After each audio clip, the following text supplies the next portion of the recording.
What is the deal, ladies and gentlemen? What's happening with everybody on this glorious Sunday? You are here for another episode of the Syndicate Sunday. Like we always say every Sunday, make sure you are tapping on like, on the subscribe button on all channels on the Syndicate Network. As you can see, we only got the 2 members, so you getting the Turf and Rundown special today. We're going to have a special in the building a little later. But first of all, shout out to our guy, Leo. He dealing with his fam right now, so prayers up to Leo and his fam. Absolutely. Chris handling business, man. But I'm here with my guy Turf. Yes, sir. Deal, man? How you feeling on this Sunday? I'm excited, man. I always look forward to Syndicate Sunday. Yep. You already know. We get to talk about all the new undrafted free agents. Yep. I really can't wait to get into those guys, and you know the reality of the expectations of who's really gonna make this team. I don't know if a lot of people comprehend how many people are not going to make this team that probably is expected, right? Or right. Wow, I thought, but then when you realize that 53-man roster is real, start getting thin, man. Absolutely, it gets mad thin quick. So it's good to see, as far as undrafted free agents. I mean, some people would say, why would we look at that? But then there's a lot of people, like, for example, big boy last year that we got, right? Dalton Wagner, undrafted free agent. Some people are still looking at him. So maybe there's a couple gems within the pot, right, that you can be able to grab and do something with. But you know how we got to do it every Sunday, man. We start off every show on the Syndicate Network. Like you already know, man. Chat lives matter. Absolutely. 100%. So, y'all, like y'all always do, man. Y'all showing up, y'all showing out, man. So always much appreciation for everybody that's in the building. But let's go ahead, Turf, if you can. Let's go ahead and go through some of our comments, some of our guys that's in here. Yeah, absolutely. I'm going to run down every last one of them from the jump. My 2 cents. Raider Syndicate Sundays. My guy, what's the deal? What is the deal? My guy connected. Raiders. It's only one nation. That's a fact. That's a fact. Absolutely. I'm tired of people saying that, too, when everybody be like, Dolphins Nation, Steelers. Right. Salute Nation. Raiders. Salute Leo. Yes, sir. Definitely take care of business as far as Leo. Facts. Salute to our guy Leo, man. Absolutely. Terrence Sledge in the building. Salute PTS, Turf, Rundown, Chris, Leo, Raider Nation, and chat. That's dope, man. I like your name. You just spell it wrong. I've been meaning to tell you that for a while, man. It's just Tere, man. It's no A's, no double R. No, I'm joking with you, bro. Yes, sir. I appreciate you on that too, man. Everybody, please hit that like button. Please, man. Please. We don't ask for too much. War Productions in the building. Hey, salute to you, War. War. Salute to you. Yeah, salute Turf and panel. Salute chat, man. Glad you're here, man. Glad you're here. You guys can make it, bro. Exactly, man. I know that timing is crazy. Chatty 707, hot take off the rip. Guard dog going for 3,500 yards and 25 TDs. I ain't mad at it. I mean, ain't mad at it at all. I don't mind. Nah. Yeah. Don't give me, as long as somebody's doing it.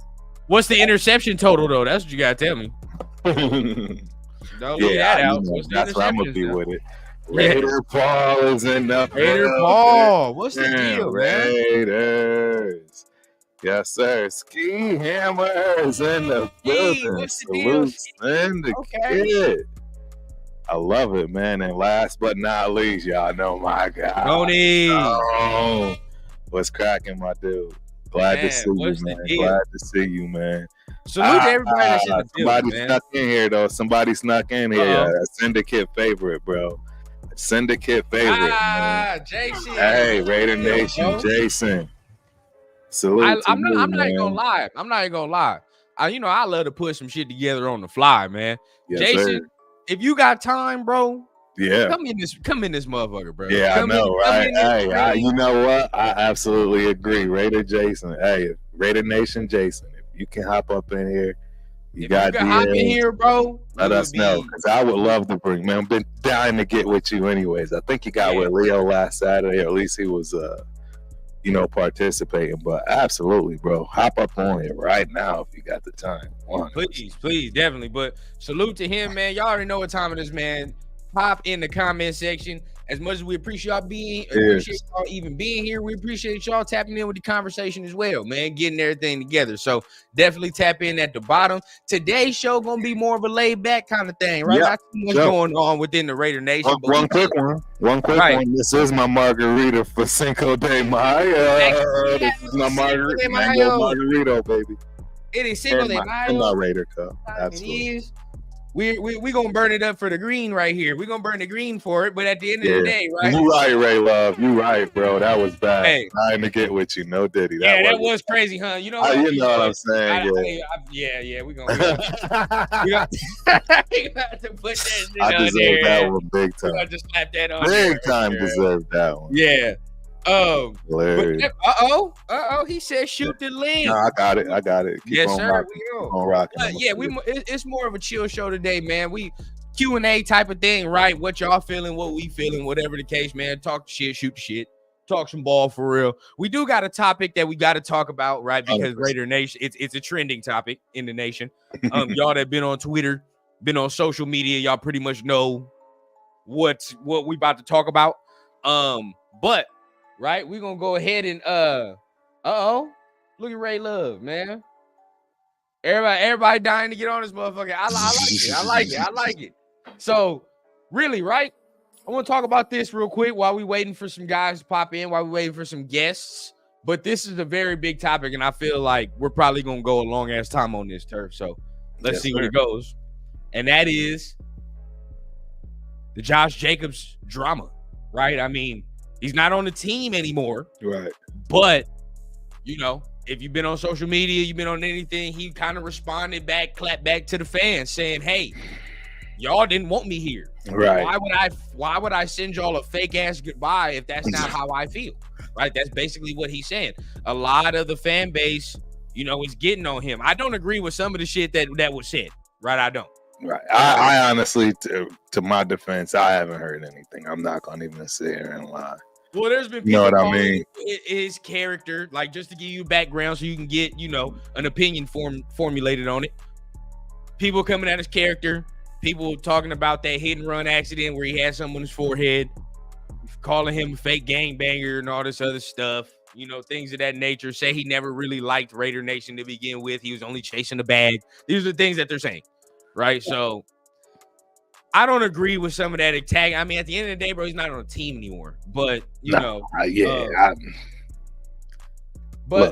crazy that this is why I wish Leo and Chris was on here. But we said it right when he did not post a goodbye. You and I said this when he did not post a goodbye. That's all we needed to know.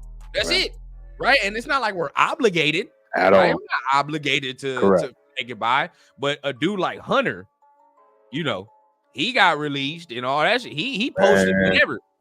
Your boy didn't do anything. So, like we said, we're not entitled to that. But at the end of the day, we understand, right? You don't post that, you pretty much know the feelings.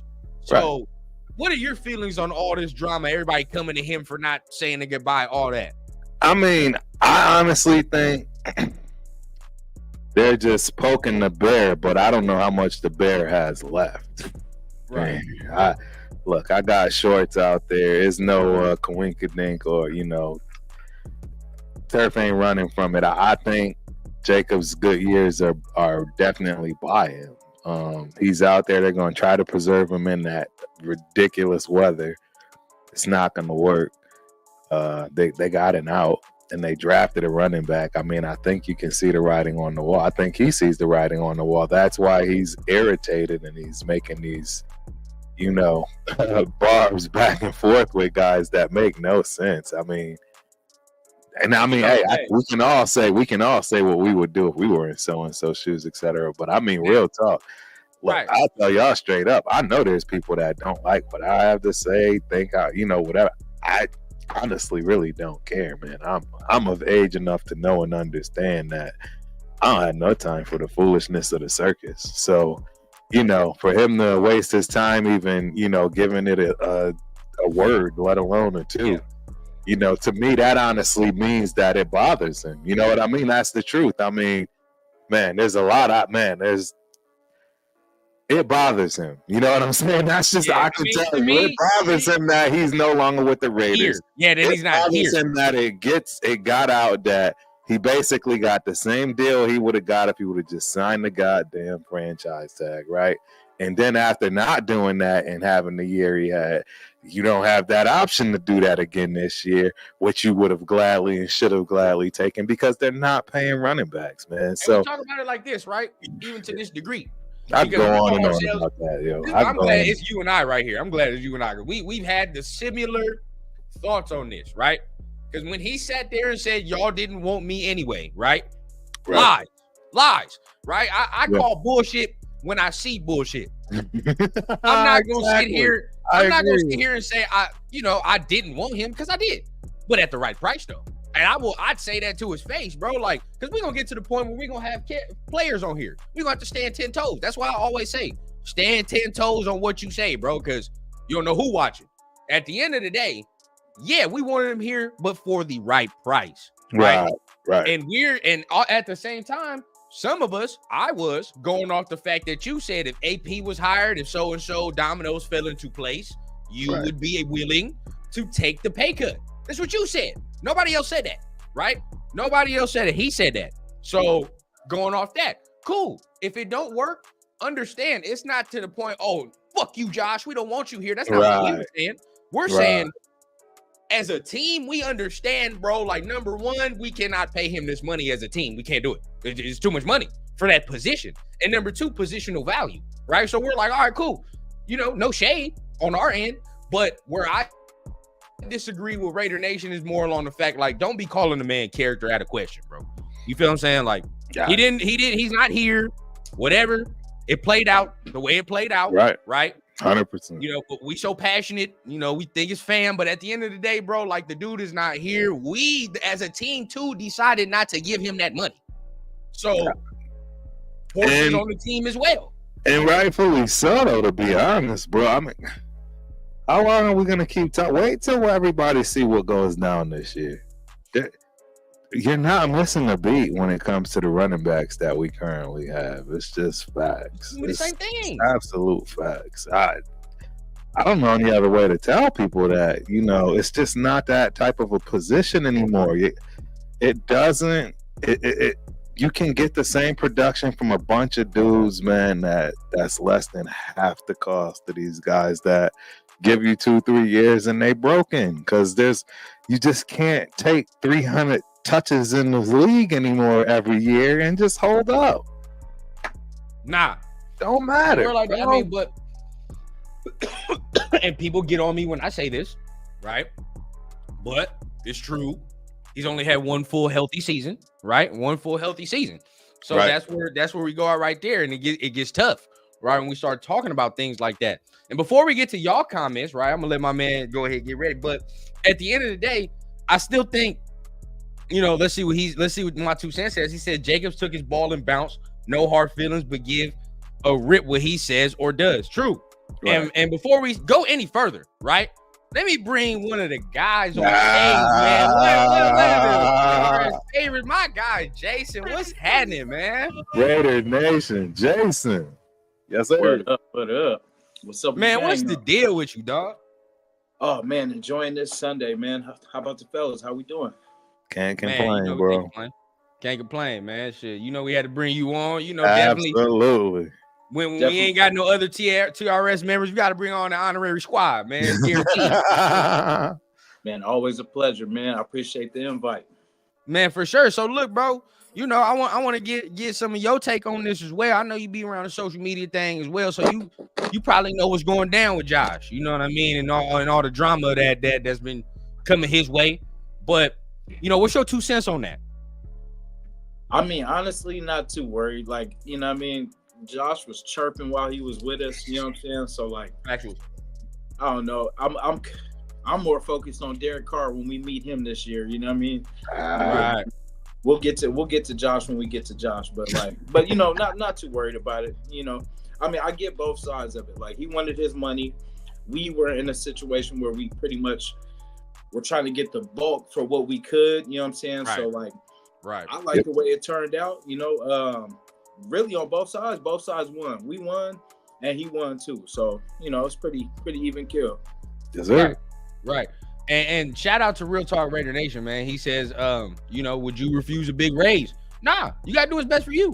You know Absolutely what I mean? not. Nah, you gotta do what's best for you. Nobody's in. Yeah, I don't know I hope nobody took that as what I said, that I'm like mad or like he did. No, I'm just saying he messed up. Like, he knows he wanted to stay here. I have no ill will or no, you know what I'm saying? I'm totally fine with what he's done for himself. Like, yeah, get the bag, all that. I'm just saying I know he's not happy with what went on, and that's why he's chirping back. That's just a very honest, objective perspective. It is no hate, no. Right. Now, look, I'm gonna give my 2 cents on this, because we talked about this in our group chat, and Jason, you get, you know, let me know how you feel, right? Yeah. So, you know, one of our guys said, you know, sometimes it's the age or whatever. But I said, hey, Jacobs is a year older than me, or whatever the case. We damn near the same age, bro.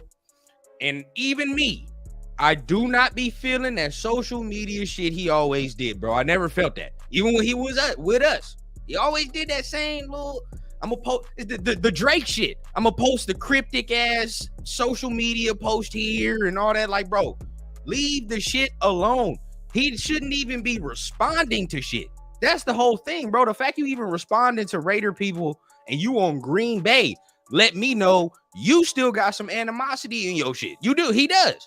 You feel what I'm saying? Like, and like Turk said, he probably still want to be in this motherfucker. He feels slighted, 100%. He didn't know want what I to mean? be. He played chicken and got popped. That's exactly, ladies. Right. I'm telling y'all, that's exactly what happened, ladies and gentlemen. His ass played chicken and got popped. Got hit with the okie doke, thought he's about to get a deal, basically got the same thing, maybe a mil or two less. I don't even know how the taxes are when it comes to Green Bay. He better pray it's the same as Nevada, because if it's not, he's getting eaten from that respect. Look, again, I'm just telling y'all facts. This has nothing to do with any kind of hate or nothing, but I can assure you there's a reason why this man is chirping back. I'm sorry to keep jumping on that, but I just have to say it, because there's so many obvious reasons as to why he's irritated. Like, that. Yeah, it's easy to see. It's easy to see from my perspective. No hate. I'm sorry, no hate. Yeah, what do you think, Raider Nation, Jason? What do you think, bro? Real talk. Man, it reminds me of Kevin Durant. You know what I mean? Like, in him getting into it with fans, and like, you know, because it's like at the end of the day, it's your life. You know what I'm saying? Like, nobody can dictate your life but you. You know what I mean? Like, and I get it. We're not gonna agree with, you know what I'm saying, but I mean, if I'm gonna pay attention to every negative comment that somebody has, man, it's taken away from my craft.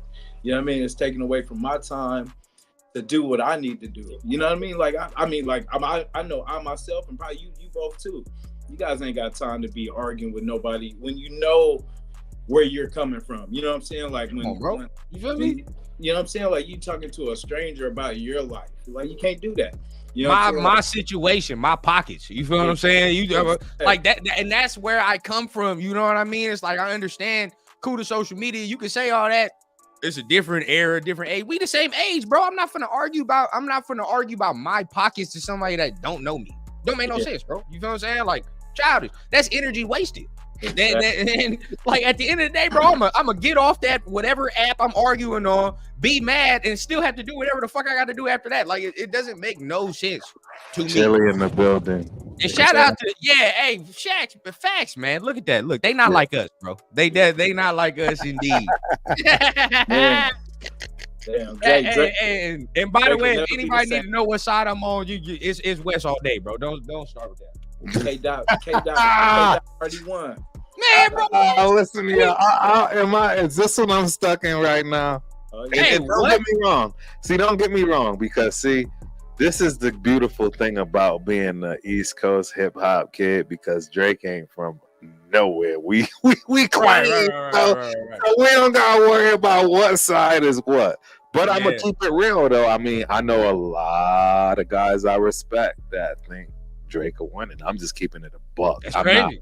Look, and a rundown. Rundown. You know, I sent you when I first heard that. You know what I sent? I was like, yo, he's murdered him. Like I thought Kendrick murdered him, and I'm just letting y'all know. I know some guys I really respect in the game that's just like basic. Knew it, figured that out before.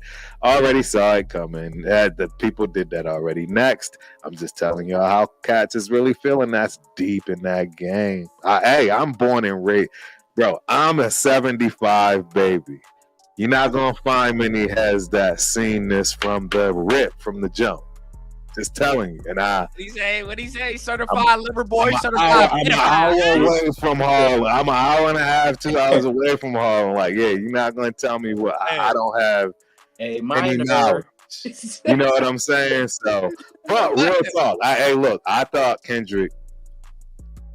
The body blows hurt. I don't know how he got up. I'm gonna just leave it at that. Let's say that because I'm gonna get that. I know we got into it. I'm already on that. But right, keeping it Raider style because my guy Jason in the building. Right, I love it, man. I love it, bro. We so happy you were able to top on like this. Man, right, you know what I'm saying? You add a whole new element to the show. Now what I want to know, right? Because I ain't really hollered at you about this draft, right? As far as draft. What's your favorite pick, and what's your least favorite pick? Where you at with it? Oh, I'm gonna say I'm gonna really go Brock Bowers because I mean it could have went anyway. You know what I'm saying? And I'm glad we added something that is another toy. You know what I'm saying? Like because remember I was talking to wide receiver, right? You know what I'm saying? I'm trying to get a wide receiver too, and I wanted DB. You know what I mean? You guys know I wanted DB, but Raiders, we gonna Raiders, you know what I mean? So we went a different route, but it kind of filled my, desire for another weapon because I was thinking like another speed receiver or something like that. But this gives us another dude like that can break out into the slot. He can really make some moves. And with Mayer, now that we see that Mayer is healthy, he's running around doing all the, the stuff we need him to do. It just looks good. You know what I'm saying? Like it evens out this offense. So that's why I like that pick.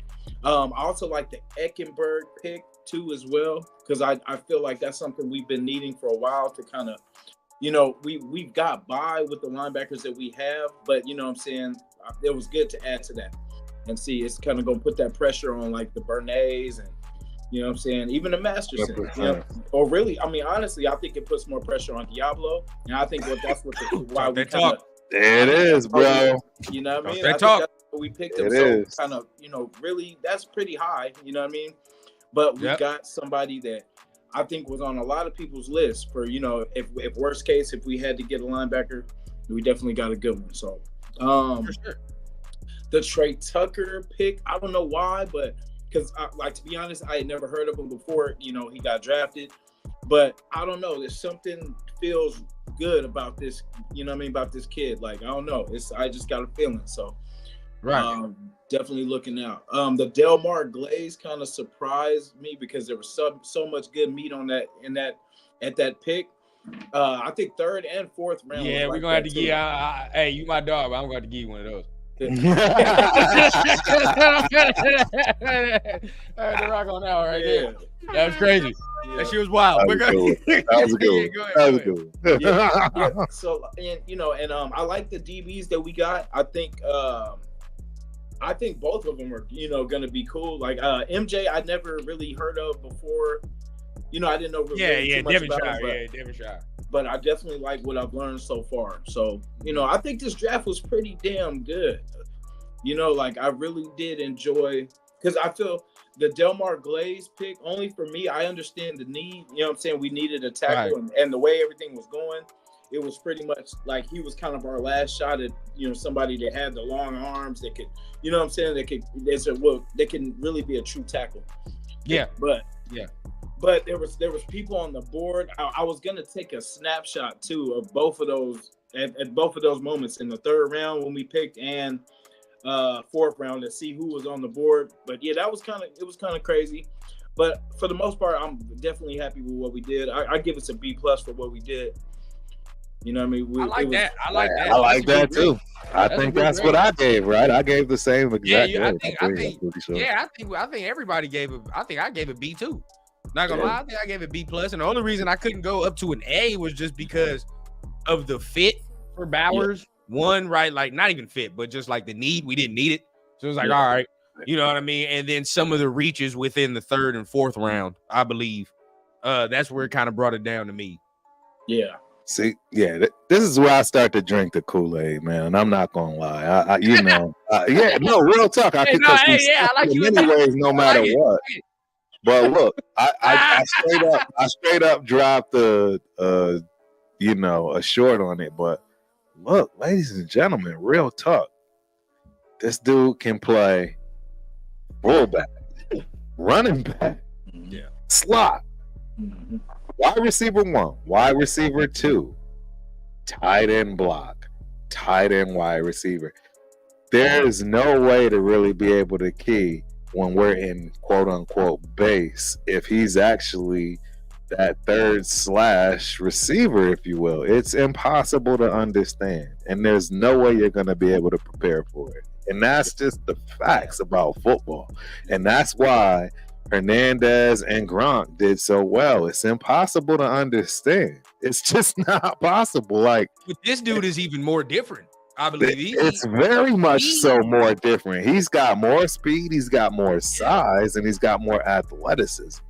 Yeah, this motherfucker, I mean, he can truly play damn near every, outside position if you need him to. Play it all. Especially with that fullback, with that half, halfback role. He can kind of do that. You know what I mean? I think he's gonna be a Swiss Army knife that's gonna be crazy. Impossible. You know what I mean? Do it. What do you do? That's what I'm just tell me, what do you do as a defensive play coordinator? What do you do with that?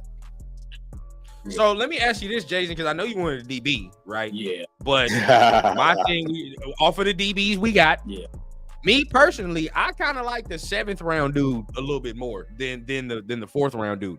But in your opinions, how you feel about them both, and which one you kind of like a little bit better?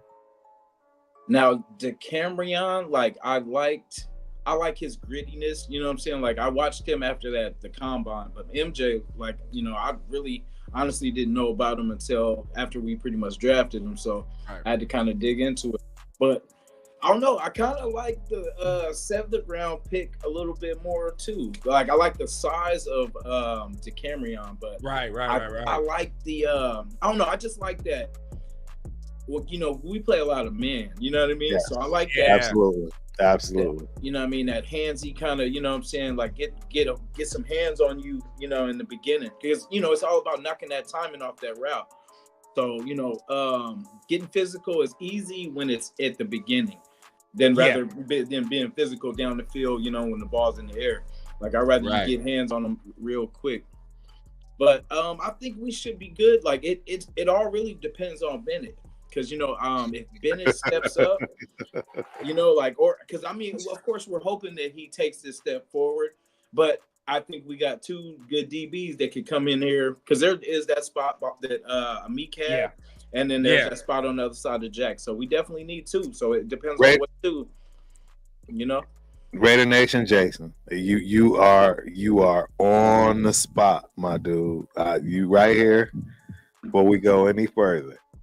What is your honest, true thoughts on Jacorian Bennett? Do you think he's going to be able to do it? Do you think I need to know in your heart of hearts, like, if you at the casino, you on roulette, you got to bet red or black, you on blackjack, you got to take a hit or stand.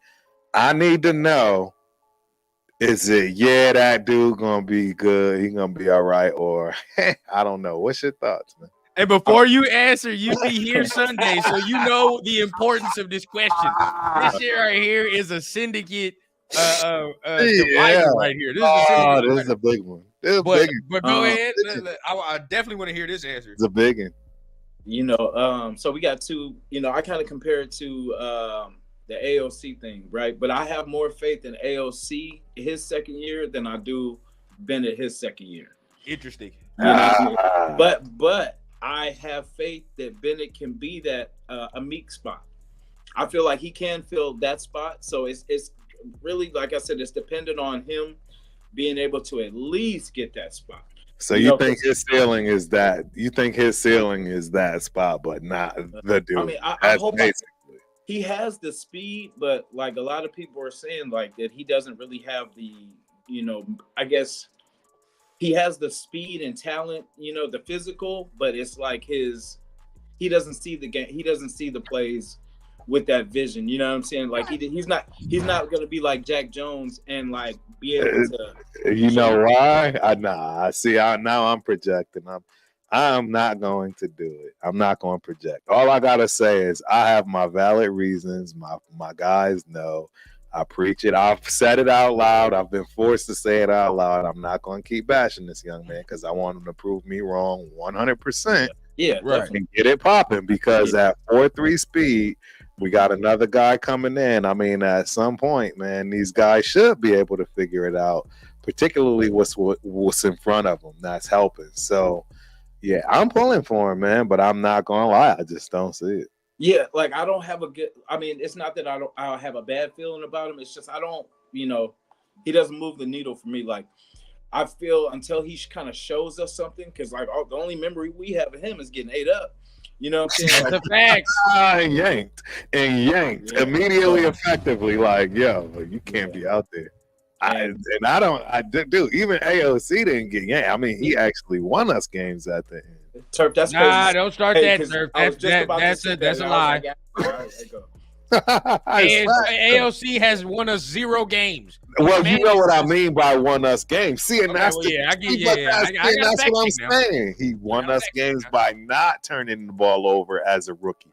Most rookies turn the ball over, bro. He was like, yo, look, I'm going to suck. I'm going to throw 60 yards in this game, but I didn't throw a turnover. I didn't create a turnover, and I'm not the reason we lost. And if you can't respect that, I'm sorry. I don't know what it is you're thinking. No, I respect that. I don't know how you. I respect that, but you know what I mean. We all know what I mean. I know, but that game to me was such progression, such a genius mind of understanding. I am out of my league. I'm just not messing this up. I don't care what people think. You know what I mean? It was just such a display of just cold as ice. Like, yo. And the people, we aren't seeing it as a fan base as a whole. I see it. I know a lot of guys that's seeing it. But this kid is just producing cold as ice veins mentalities. And oh wait, before we talk about let's stay on Jacorian in the corners. Yeah, for sure. Let's do it. So I as far as what Jason said, I agree, right? The Amik role is where I think he's going to be slotted, because that's why I think they got rid of Amik, because they gonna let Jacorian do that. But as the roster sits right now, that shit ain't good enough. It's not, because we need another guy at the opposite of Jacorian, and Amik ain't good enough on that other side. That's why he's not here. Like, that's just the whole fucking shit. I mean, it is what it is, bro. I mean, but and I fucked with Amik, but Jacorian has to produce at a different level. And this is what I keep stressing. This is probably what Turf and I continue to stress. Like, he has to produce at a different type of level, because as the roster sits right now, whatever we're like that 6-man Amik role, that shit ain't good enough. It's not going to work. Not at all. So before we continue, I want to get we got another special guest here. You know who I got to bring to the stage. Run down in the building.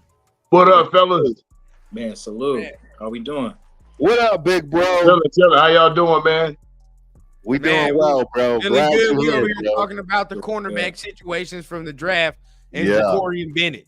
I was saying, because Raider Nation Jason right here said that Jacorian Bennett being the Amik Robertson role, that's where he can see him, right? And I agree with that. But I'm just saying, as the roster sits right now, it's not good enough, right? He needs to do more, just because we need another guy opposite of Jack Jones. You know what I mean? And I think that as it sits right now, I would say he's the guy, unless you want to put one of the rookies there, and we starting all over again. Yeah. Hey, first off, I want to say what's up, Jason. Nice to meet you, brother. You too, likewise. Good to see Yeah, you. yeah. No doubt, no doubt. What's up, Turf? How you feeling, pimp? You already know, big bro. I'm chilling, man. I'm glad you was able to make it with us today, man. Yeah. No doubt. Hear what you got to say, dog. I'm Yeah. real Much time appreciated. excited. Yes. Shout out to Yeah. Chris. To my guy Chris. Protect the shield in the building. Salute to Jacorian Bennett. Well, the Jacorian Bennett thing, it's interesting to me because I think the last time I was on, we talked about it. That was one of the combos. And honestly, like I said the last time, from my perspective, I'm anxious to see what the kid does, in his second year. You know what I mean? Like, it's kind of hard for cornerbacks, except for some of the exceptional ones, just to kind of walk in and really be that impact guy like that. You know what I mean? Especially a 4th round pick. But he showed some things. He started at the beginning of the year, so he must have showed something. You know what I mean? I just think he regressed a little bit. He got knocked around a little bit, some injuries as well. You know what I'm saying? But the kid's got hella athletic potential. We know that. He's a 4'3" kid. You know what I mean? He got some dog in him, and they seem to like kids from the Maryland program. You know what I mean? So I'm anxious to see what he does. I'm gonna definitely give him this year. I think he still might be able to compete for a starter position. He might surprise everybody. Maybe so. And I think, what I've seen, and because you gotta pay attention to the social media a lot. I've seen Jacorian Bennett with Jack Jones a lot. You know what I mean? Like I've seen them training together. I've seen them even when they do like stuff outside the facility. He's with him like at the same time. So it's like, okay, we're gonna get your confidence back up. That's what we're gonna do. So I mean, if he can be that guy, perfect. Word. Yeah, like I said, buddy, he started a few games last year. You know what I mean?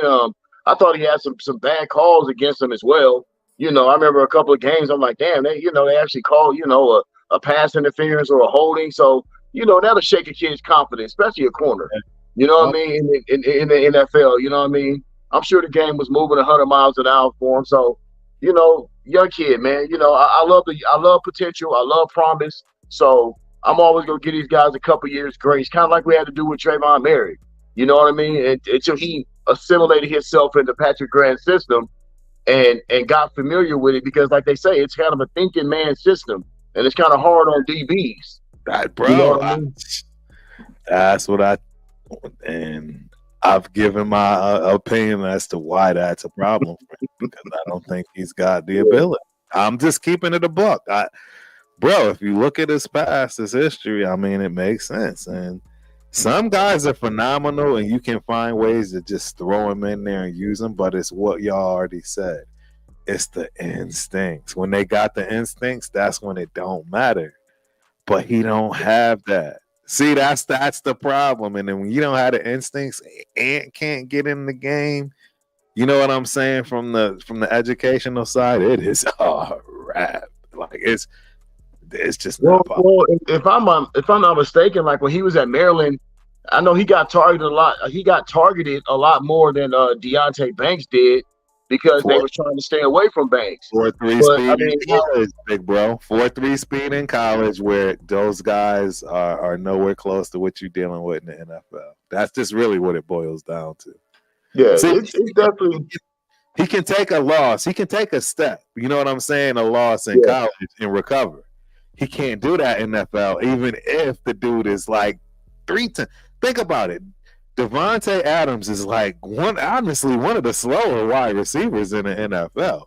But it's so ridiculous, it don't matter what speed you run as a defender. You see where I'm trying to get at?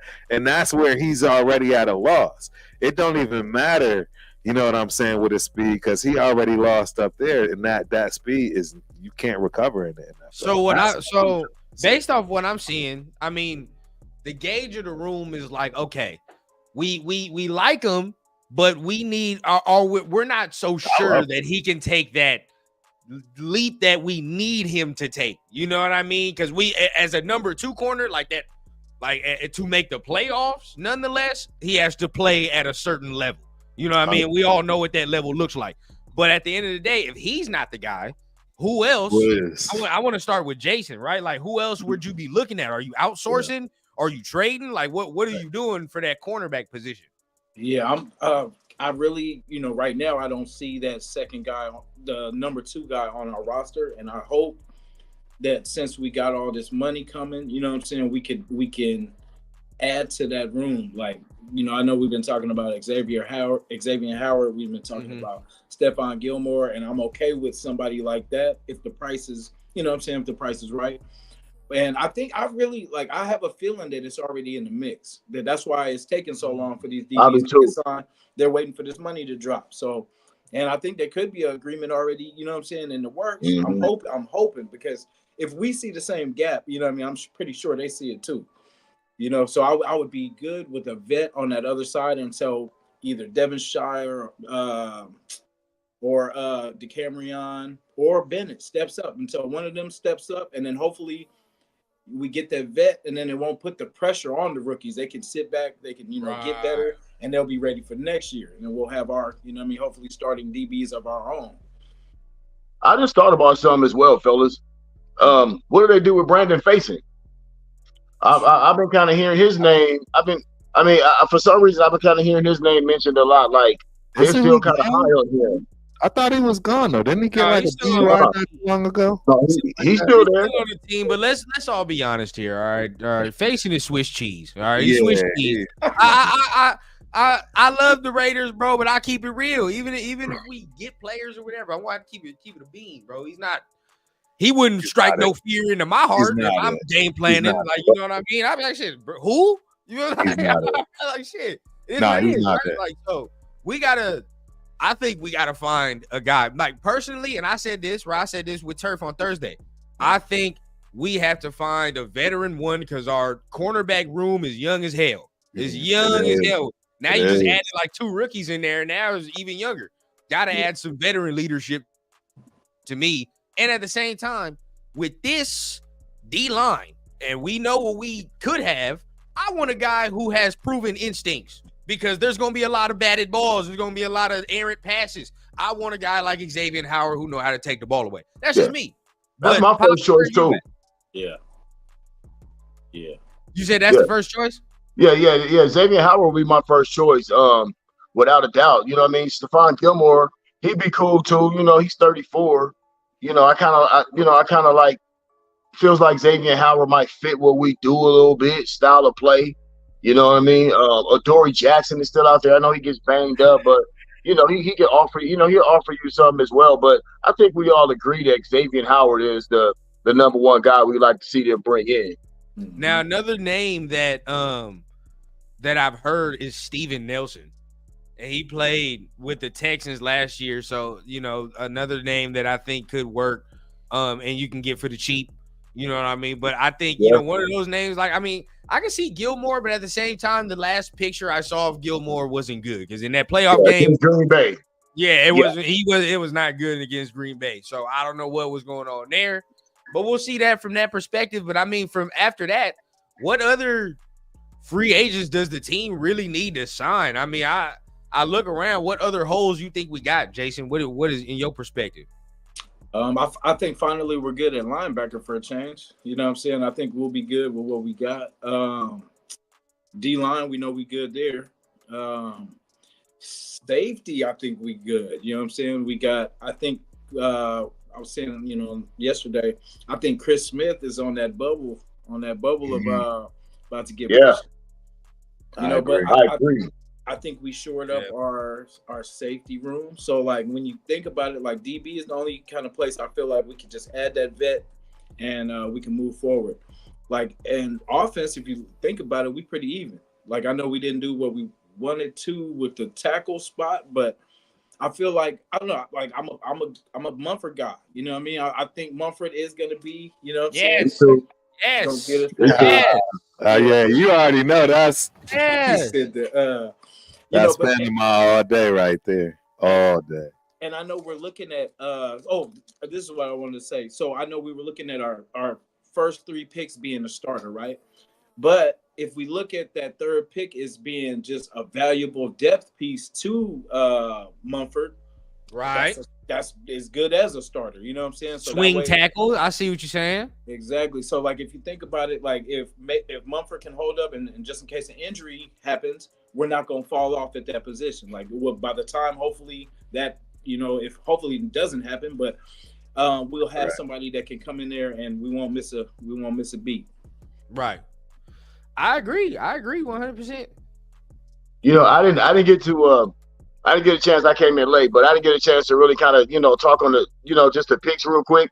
But just a couple picks that I want to say I'm really intrigued by. First of all, a lot of people were down on that the Glaze pick. I actually kind of went back and watched him and watched a few breakdowns, and this dude has some ability. This guy has some ability. To me, this guy has starter's ability. You know what I mean? I know some things he's got to work on. They say, he can improve a little bit in his run blocking and all that stuff. But to me, that guy, like when he put his hands on people, they didn't move. I'm like he didn't move. You know what I mean? In pass protection. And I thought I saw some things, and I always like pedigree. They're playing in the Big Ten, so you're going against some of the best defensive ends, defensive tackles in the country. And Buddy, if you look at his pass block rate it was better than Joe Alt's, they said. Yep. So, he won more than Joe Alt did. So I think this is a sneaky good pick here. And I'm a Mumford guy too.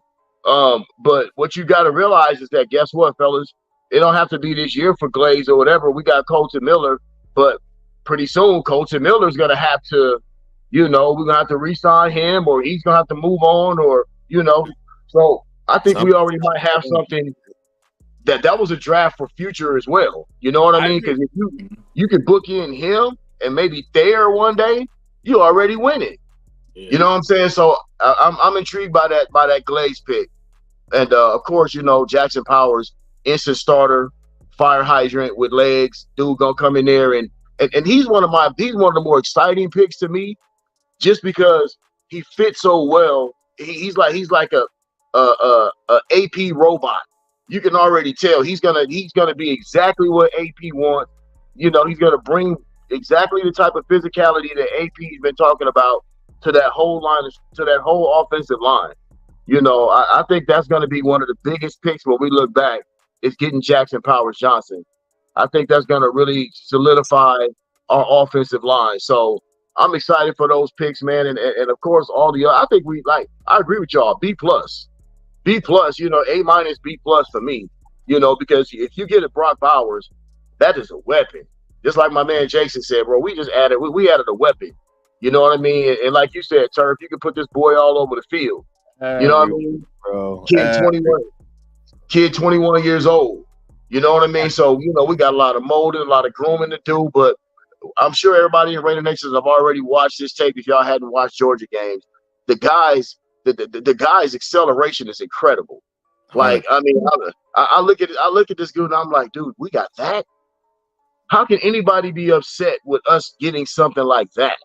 You know what I mean? We don't make them kind of picks. Like those aren't the kind of guys we usually snatch up. Nope. You know what I mean? So for us to get him, bro, we all gonna be thinking Telesco this year. Definitely. And honestly, I mean, that I think you just got to go with best player available at the time. That's just basically where we were at that point. So I mean, I want to piggyback off something that Jason said though about the safety position, because the safety position, that's gonna be a real competitive room. Gonna be treacherous. You know what I mean? Like one of them dudes that were starting or that's gonna start this year, as far as Epps or Merrick, one of them dudes ain't gonna be here next year. That's how it's going.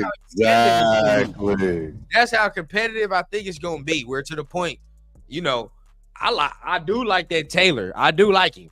I do not know how he went in the 7th round.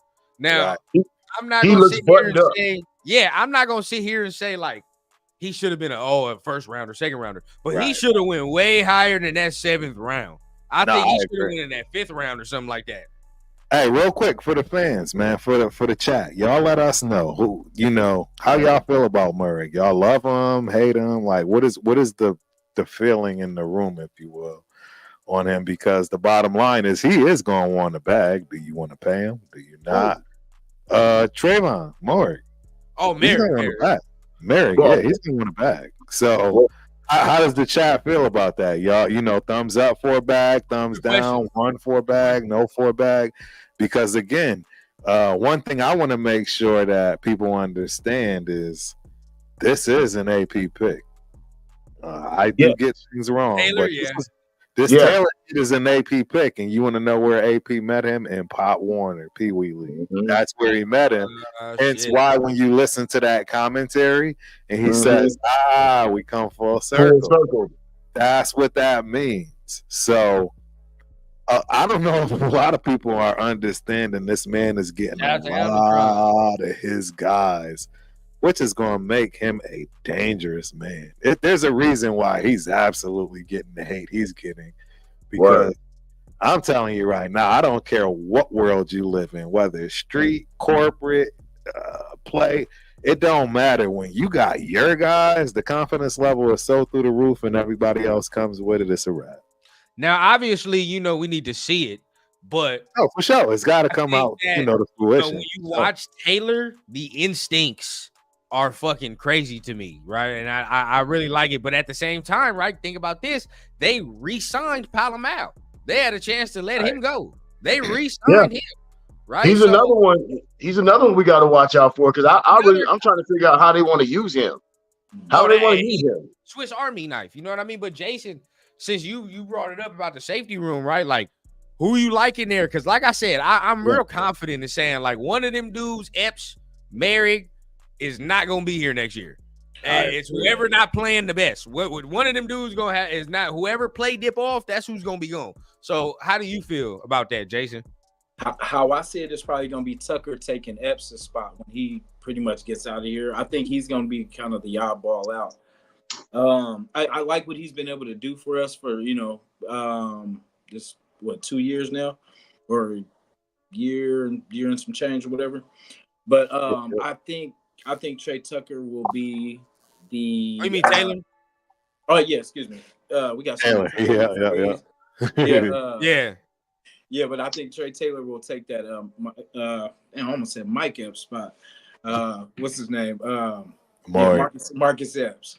Yeah, I think he's really going to take that spot. I like Palomal as that third safety, and I think we're probably going to extend Merrick. I think just because it'll be beneficial contract, you know what I mean, like price wise, kind of the home deal. But I can see us, because as you can see in the draft, we went 2 DBs, you know what I'm saying, like, and we picked up the safety, you know what I mean. So I feel like they understand it. Epps could probably go somewhere next year, and I know they're going to probably try to keep one of them at least. And I think Merrick is younger. Merrick gives us, I don't know. I think we can get a lot more out of Merrick. Strong safety is something that Trey Tucker, I think, will fill that spot. And then we got Palomal as that third spot. I'm not sure who's going to be that fourth safety. I don't know if Chris Smith's going to even be around, but that could be something we could look into. I mean, for this year, we're good, but we definitely are going to need a vet for next year or somebody. I'm gonna give y'all one nugget, and I know you're going to go, Pops, but my thing, I think Merrick on the clock. I ain't gonna lie. I don't think it's Epps. I think it's Merrick. And the only reason I say that is because the defense changed when Epps got in here. When Epps got in here, it was more had been here. You feel what I'm saying? We done seen that cool. He was cool. And last year he got better. But you could tell, bro, like the confidence, the attitude, you know what I mean? Even to the degree of communication, right, on the field. Got better when Epps got here. You know what I mean? So I think watching what Trey Taylor does, Merrick on the clock, bro. I've been said that. We expected a lot out of a second round safety, bro. He on the clock. So I mean, but how you feel, Pops? Well, son, I know you never really been a Merrick guy, and I'll be honest. Like I was so excited. I've just been disappointed. Yeah. Because guess what? Merrick was like one of the few dudes that like everybody was like in agreement on when we picked him. Yes. You know what I mean? Because that was a need, so everybody wanted him. And it's taken him a few years, you know what I mean? And last year for me was like my make or break year with him. Like I always say, I give these young players a little grace. But last year was my make or break year with him. And he stepped up, he stepped up slightly. But I tell you, I think AP wants a little bit more physicality out of that position, and I don't think Merrick. I don't think Merrick is that physical. Yeah, you know what I mean? I'm with you. Yeah, I like that. Yeah, I agree. Yeah. I'm with you on that. So he's gonna. He don't got that aura, that old school Jack Tatum slab. Yeah, he ain't really coming sticky like that. And I'm like that. Be something else. You know what I'm saying? If you're not gonna be that physical, Rebel, man. Shout out to our guy Rebel. If you're not gonna be that physical, then be more of a playmaker. Yeah. You know what I mean? Be more of a playmaker. That was exactly what I was just about to say. That's exactly what the problem is, right? And that's not that menace. You better pick. If you're not going to come down in a menacing manner, you feel what I'm saying? You better create and I've never, even from the film out of college, never expected him to be that. Never expected him to be that. But you expect more plays on the football. You know what I mean? From him.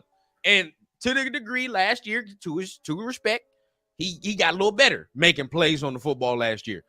But I've only just been disappointed because it's coming out. I expected this to take the leaps, right? This is year 4, right? This is year 4. This will be year 4. Is it year 4 or 5? It's 4? Okay. I think it's 4. So he's been in Graham's system for the last 2 years, right? Yeah, since we did see, we saw maturation last year. So let's see what happens now. You know what I mean? Like this should be the year where he might, he should get 5 picks. He should blow up. He should blow up. You should be comfortable with the defense. You should really know how to rock. There should be no hesitation. There should be no hesitation. But Trey Taylor coming though. Trey Taylor is coming, dog. Like you can see that on film, bro. Like he's an instinctual player. You know what I mean? Like you already see the leadership. All that stood out just watching highlights. Yeah, I'm already nicknaming him the General, bro. I'm already nicknaming the General. I like that. Trey Taylor, the General. Yeah, bro. I like that too. So before we continue, man, we coming up on an hour. Crazy, man. I didn't even see that. We ain't even scratched the surface. Ain't scratched the surface. But man, make sure you guys hit the like, hit the subscribe button, right? My guy Jason, tell them where they can find you, or post your channel in the comments so they can find you. We'll pin it up, man, so they can find your stuff, man. Yeah, Raider Nation Jason on YouTube, man. I might not always be right, you know what I'm saying, but definitely love our squad, love our team, and it's coming, man. I know we haven't been able to be excited about what we've been doing lately, but it's coming, man. I feel so good for this team right now. Because, we filled a lot of the gaps. And then, like, you see, we're trying to find weaknesses, you know what I'm saying? But I think the safety room is, for right now, I think it's good, but we can always upgrade, too. But, Raider Nation Jason, man, on mostly on Saturdays, but catch me on the weekends for sure.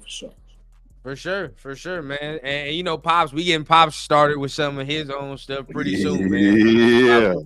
His own stuff pretty soon. No doubt.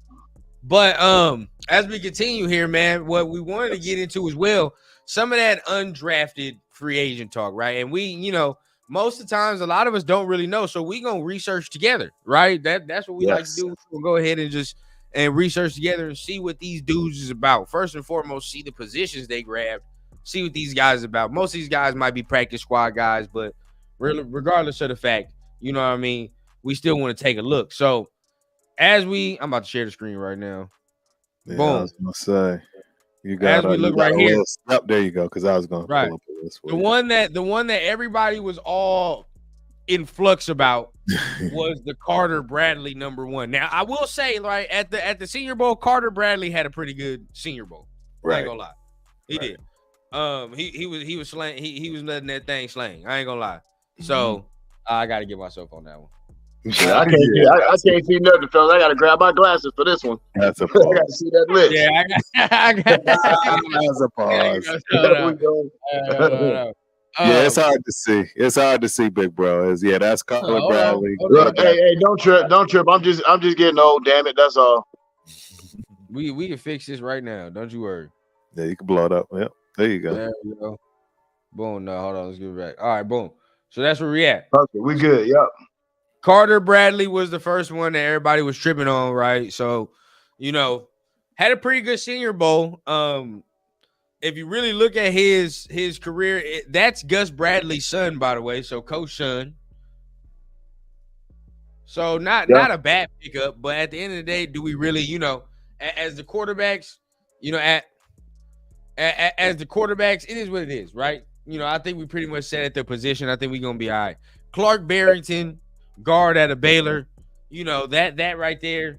We can always use the guard help, but at the end of the day, we think that's set. Now tackle at a TCU.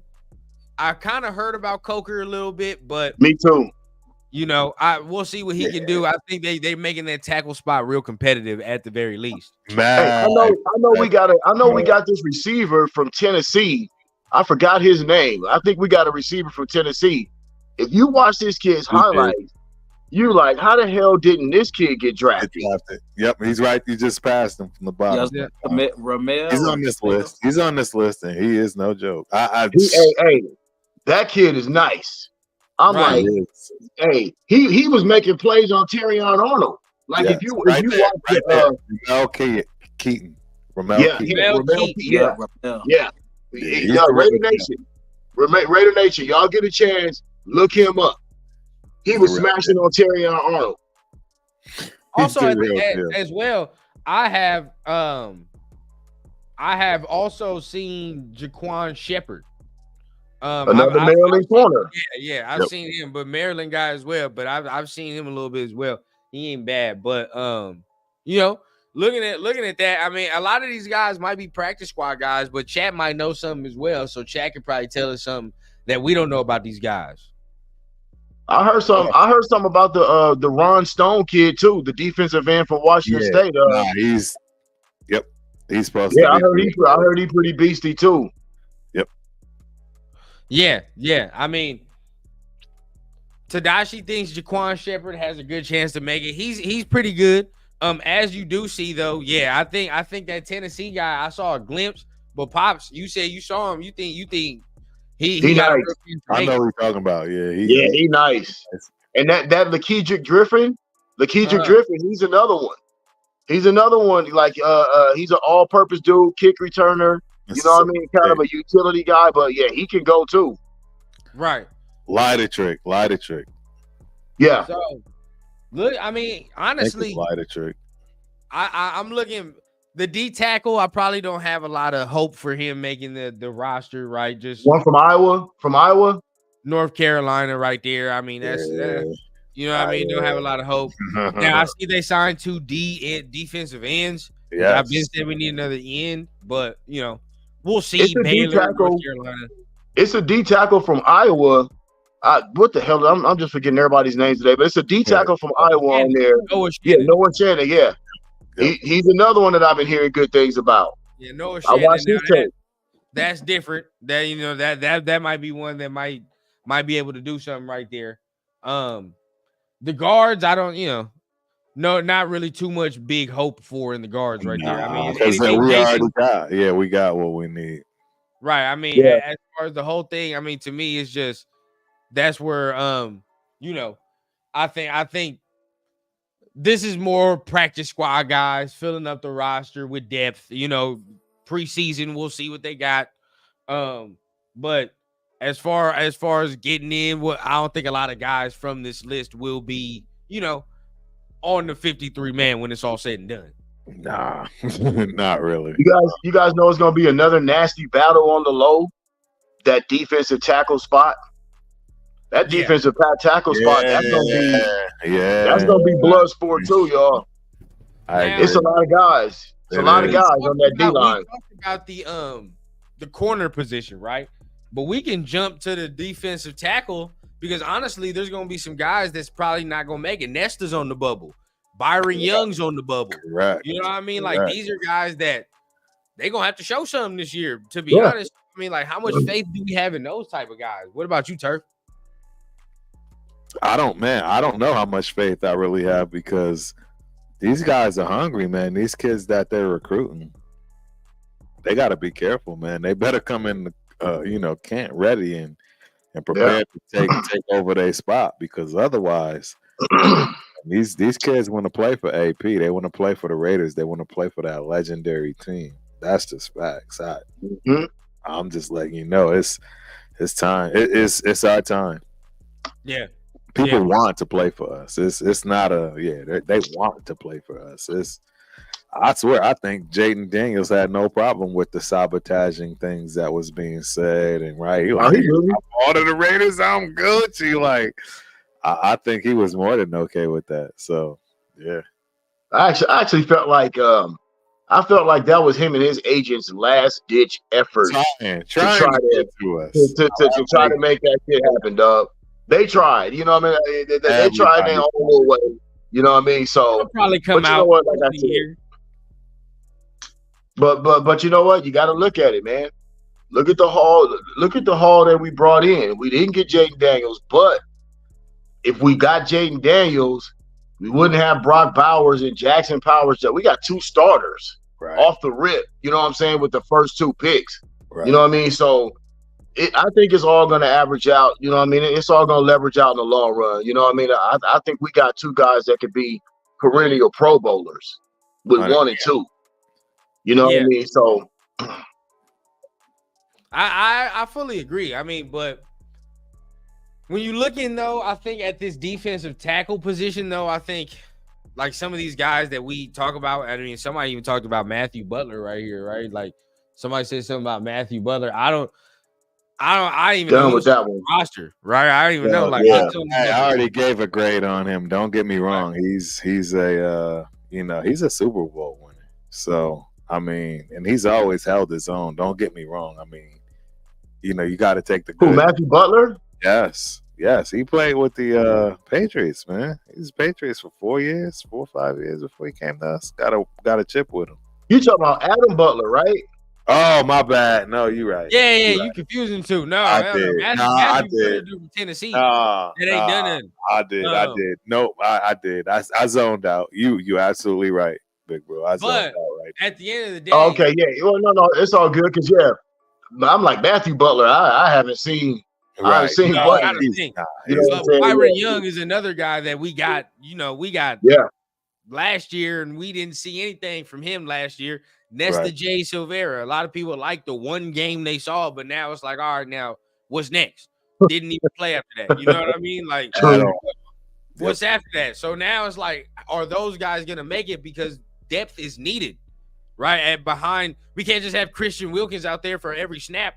You know what I mean? Like somebody. Now we got Adam Butler. That's good. You know what I mean? And then we got what big boy John Jenkins. We got John Jenkins as well, but. We got to have more rotation in there. We got to get more rotation in there. Well, I think also they brought Butler and Jenkins back because they want the mentorship. They want the mentorship, because I think Nesta's gonna probably make it. Nesta's got some natural ability. You know what I mean? I think he's one of them guys that just needs to be coached, but he's got a lot of natural ability. You know what I mean? As a defensive tackle, he can move. He's a little bit athletic for his size. So I think bringing those guys back, some of that is just to mentor these younger cats that they have. Like Byron Young, I didn't see enough of Byron Young to have an honest opinion, to be honest with you. So I can't really sit here and say what he's going to do or what he's not going to do. I agree.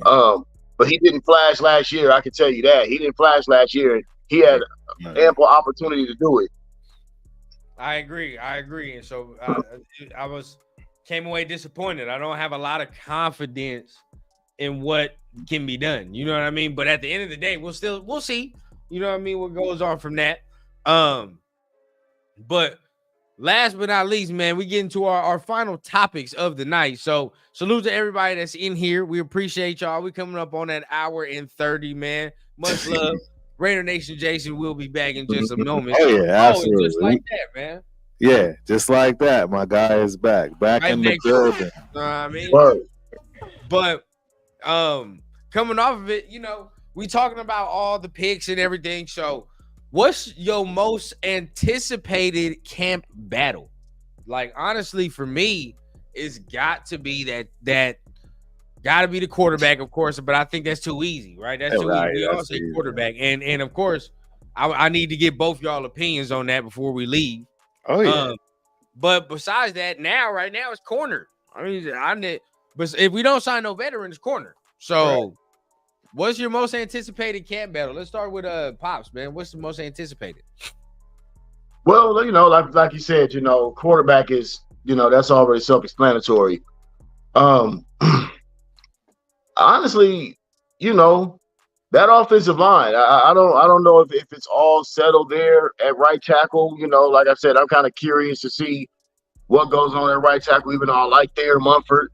I don't know. I think this Glaze kid, he might have a little something. So that's something to watch out for.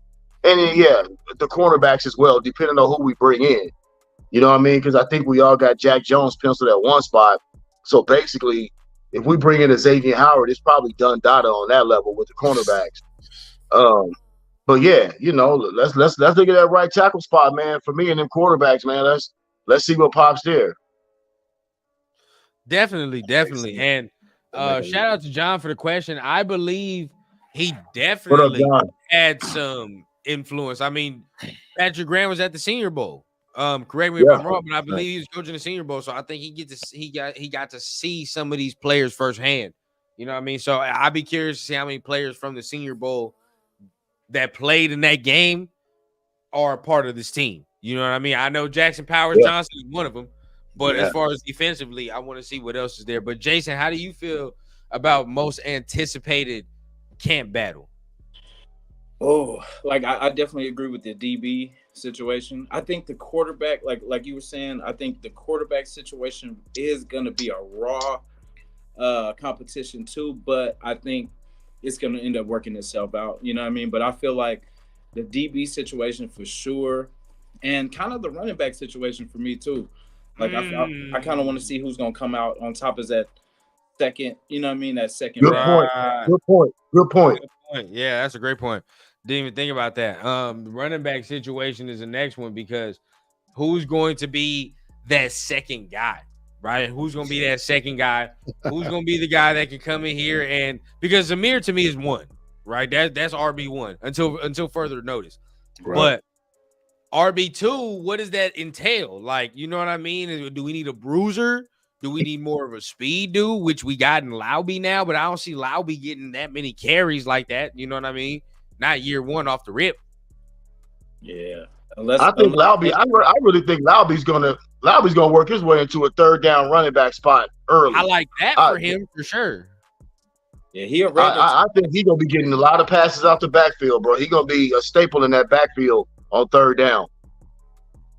He's bigger than I thought too. He's bigger. He's a little more physical than I thought. Yeah. We got to get through our guy though first.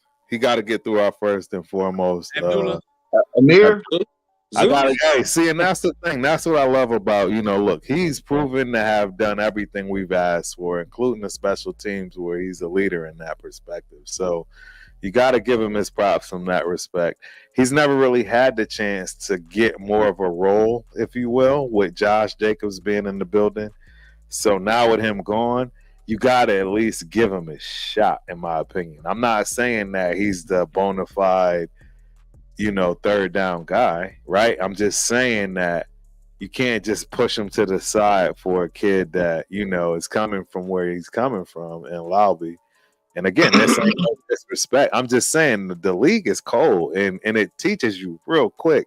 You think, some of these guys that's coming out, they look great in college, but they fizzle out quick. And a guy like Abdullah coming from Nebraska, I'm just saying, I think he's lasted this long for a reason, and it's too quick to bow him out. You know what I'm saying, if you will, on our account. And Lobby's don't get me wrong. I like Amir. I like Amir. I just look at this kid's skill set. Go ahead. Yep. I'm sorry. I look at this kid's skill set though, and I just think that he can be a contributor. Like I think he can be a contributor in addition with all those guys. But I think he has something to offer this year based on his skill set and what I saw. Oh, yeah, absolutely, 100%. What I love about it, go ahead.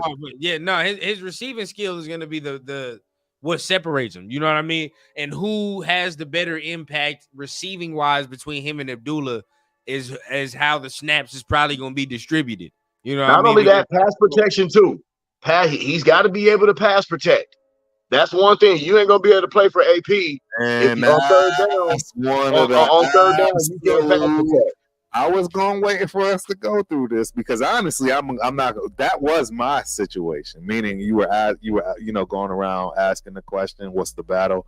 The battle is that running back position because people are just immediately forgetting about a lot of those other guys that's still in the fold, that's under the covers, that they don't understand are ballers in their own right. And that's why I say with Lobby, I love him. I'm praying he gets his shot. Trust me, there's nobody rooting more for him, but it's an uphill battle. And that goes for the guys that's been on the practice. We got guys that's been on the practice squad I've been ranting and raving about, and they still haven't sniffed. But now we think that a 6th or 7th rounder is just going to come in and rack shop that came from the FCS series. And that's no knock, that's no clowning. I came from there. Look, I'm just saying, let's put things in perspective. You know what I mean? And understand, like, more that we should be talking about is the fact that we're sitting here talking about the fact that there are a lot of positions that people are battling for. We've never heard about this. We've been praying about, well, who's going to do what? Now it's like, who's going to get cut? Because there's like 3 dudes that can do this. And that's the thing. I think Lobby can absolutely do this 100%. He's got guys in front of him. Yeah, definitely. He's got people in front of him. And, we'll see how that goes. I think, but he's definitely got a chance to do something and definitely has a chance to, make this team and have an impact as well. 100%. So we got a guest, ladies and gentlemen. I want to make sure this is the first time this young lady has actually ever been on the platform. So shout out to Miss Willie Flawed. Hi. How you doing? I'm well. How are you all doing? Doing well. Fabulous. Awesome. Well, I'm happy to be here. I don't know what you want to know about me, but I will be honest and say I'm not a Raiders fan. I'm a Steelers fan. I'm having trouble hearing y'all, fellas. Can y'all hear me? But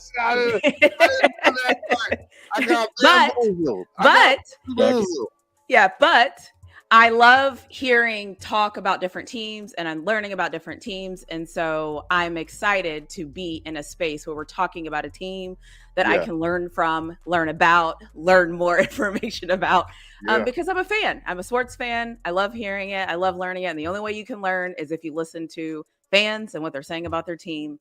And so that is me. You're in trouble, Bill. Bill, you're in trouble. I just know. You don't let somebody got some fanatics here. Liz and Bill, y'all are in trouble. Y'all let this girl infiltrate. No, I'm totally joking. But we appreciate you for hopping on. Of course. Yeah, definitely appreciate no doubt. you. Welcome, man. So, thank you. I know you say you're a Steelers fan, but at the end of the day, how much do you know about the Raiders? It seems like we play y'all it seems like we play y'all every year, and like somebody's quarterback is either hurt or it's like a weird game, or it's like something. So the funny thing is I was actually cheering for you guys the whole season after the head coach got fired. So I was the first one on the bandwagon of like, okay, I like where this is going. This looks good. And so I've always watched what the Raiders are doing. I feel like the Raiders have a fan base that's loyal and consistent no matter how their team is doing. And I respect that because a lot of fans aren't like that. I like good, solid, consistent fans. And so that's one thing I like.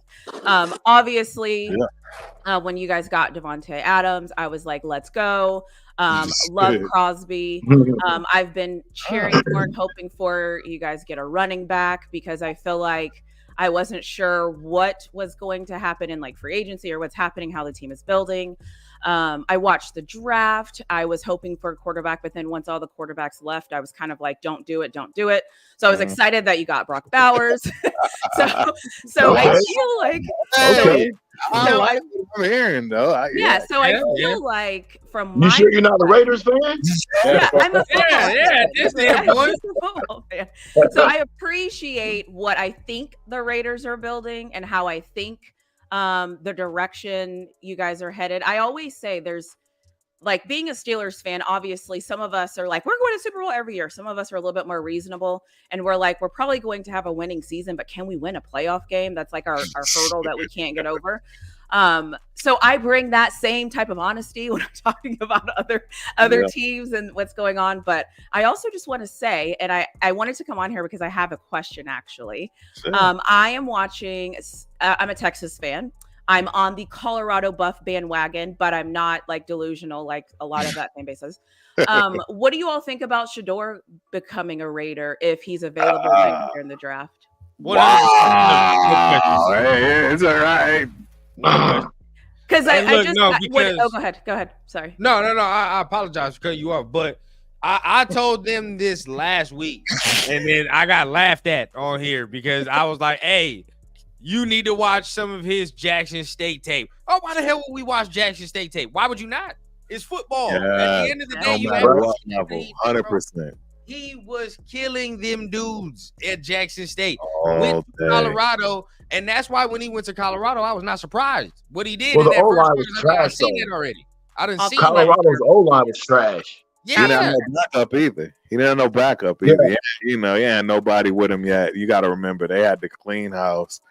It's amazing to see how people talk about what's going on in Colorado. Like they were even thought of before Deion got there, and now all of a sudden, what he doing, you know what I'm saying, is all of a sudden an issue when they was 1-11.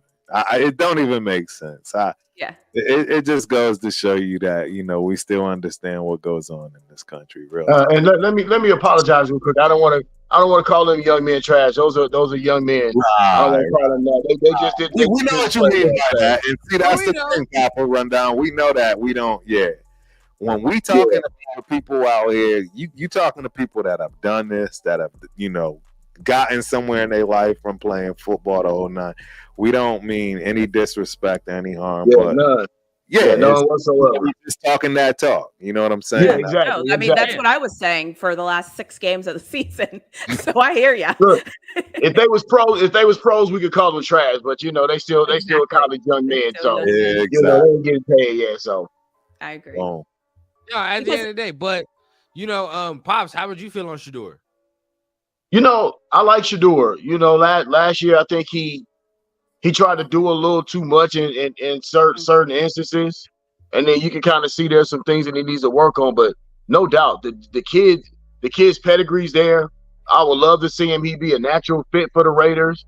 I can see him and AP, getting along really well. He'd be good for the culture. He'd assimilate into the culture. So yeah, Shador to the Raiders would be lovely. I got a sneaky suspicion that Jerry Jones ain't trying to re-sign Dak Prescott because he might want to jump on that train too. Yep. But I like Shador for us. I do. I'm not mad at it. Yeah, How you feel, Jason? I definitely don't think we're gonna be. I think we're gonna be a high in the high 20s. That part. So I agree. I don't really think we're gonna. I understand. Won't even come close. Won't even be snatched. Yes. Yeah. So, but you think you think he'll go top 10 then? Oh, he's top 5, top 3. Yeah. It's interesting to hear different people have different opinions on him. I 100% agree. Very polarizing. That he's a top 10 pick. I don't know why that's even a question to me. I think that he's definitely, I don't know about top 5, but top 10 for sure. I start to see Carson Beck be picked ahead of him for some odd reason, which I'm like, I don't understand that at all. When it's all said and done, trust me, he will be top 5, probably top 3. Right. So, question that I do want to ask you, because it is good that you are on here, Miss Flawed, because at the end of the day, right, a lot of Raider fans wanted the 2 quarterbacks that you guys got. right? So that is absolutely true. You know how I go. Yeah. I like it. You know I'm gonna dig deep. You know I'm gonna dig deep. So I like a lot of Raider fans wanted the 2 quarterbacks y'all got.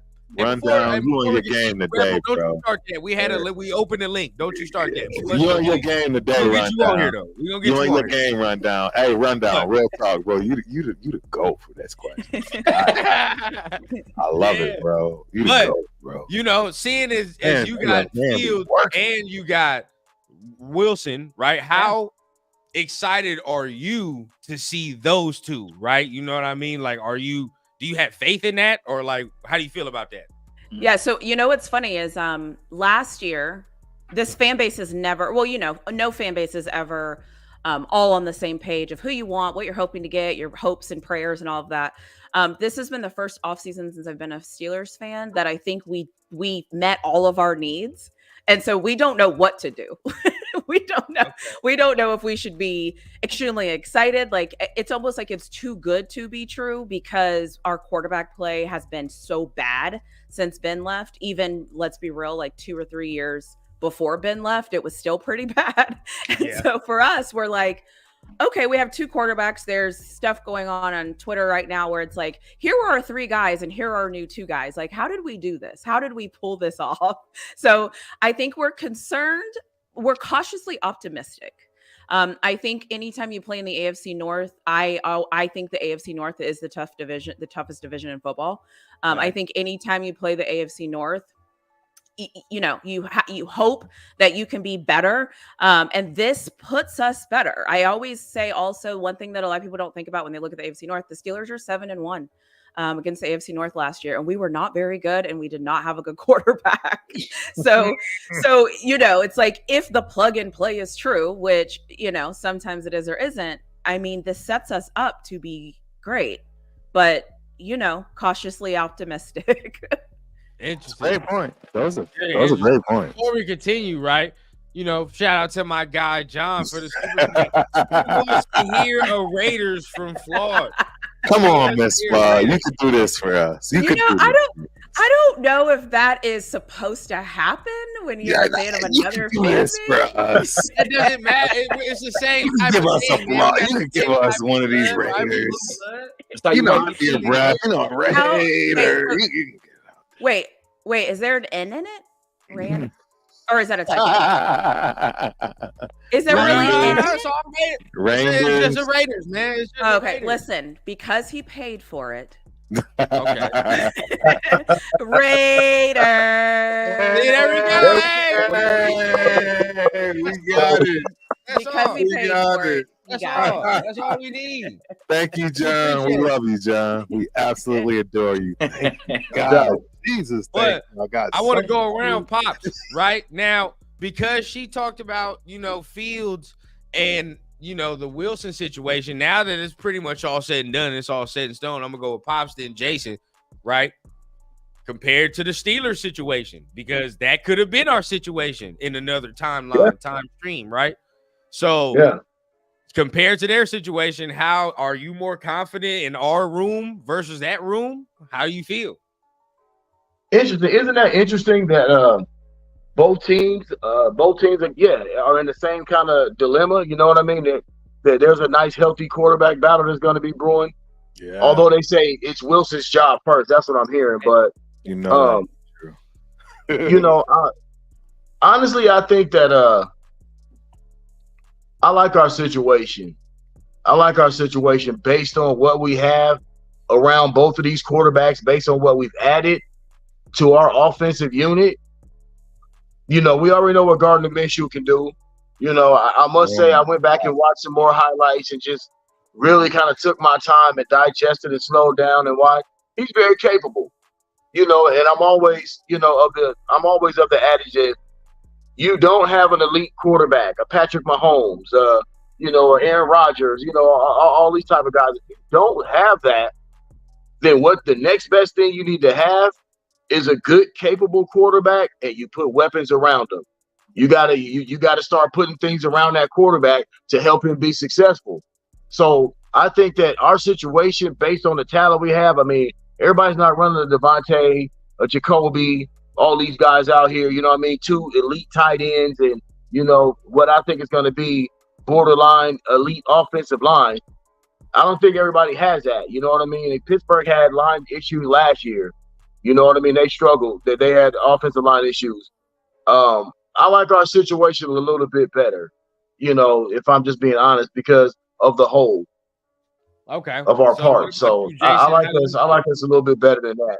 Right. No, that makes sense. I'm gonna say it depends if Watt comes back. You know what I mean? Like Watt, because I know after the injury last year, like, and you know he's a dog, man. Like, and he makes or breaks that defense. You know what I mean? Because he definitely brings that pressure. But I like what we are doing. You know what I mean? I might be biased, but I definitely like the moves. I think Papa Rundown had it right when you said we're in the same kind of situation as the Steelers, like quarterback wise. Definitely, we got a vet kind of just in case, like they got with Russell, just to kind of give the young, you know, Justin Fields kind of some time to get in there, or you know, you never know, because it could go both ways for that situation too. Like say Justin Fields comes in, lights it up, then you got a good enough backup with Russell Wilson. And it's kind of like the same situation for us. So, like, I don't know. I like what we've done. That Steelers defense is always going to be, you know, a solid defense. So, I like what they're doing, but I feel like I love what we're doing too. So, go Raiders all day, you know? Go Raiders, baby. Guaranteed. I mean, but for them, it's kind of different because that culture's built. You know what I mean? That culture is already there. 100%. We on the I got a feeling that they're going to use Justin Fields. They're going to use Justin Fields the correct way too. The Steelers are going to figure out a way to use him the way he needs to be properly used. You know what I mean? I don't think Chicago did that kid any service whatsoever. You know what I mean? But the Steelers will get the best out of him. He's going to it. Listen, real quick. I just want to say this. Raider Nation, do you agree or disagree with me? We all hate the Steelers. We all hate the Chiefs. We all hate the Chargers. We all hate those teams, right? And we're also rivals with the Steelers. Yes.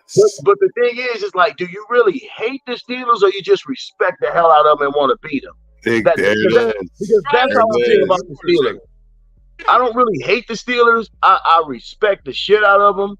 Yep. But I still want to beat them because it's that rivalry. But I feel like there's a lot of respect for the Steeler fans, for Raider fans, or for the Steeler organization. I just think they're just a classy organization, and they're perfect rivals to us. You know what I mean? Spot on, Papa Rundown. Spot on, bro.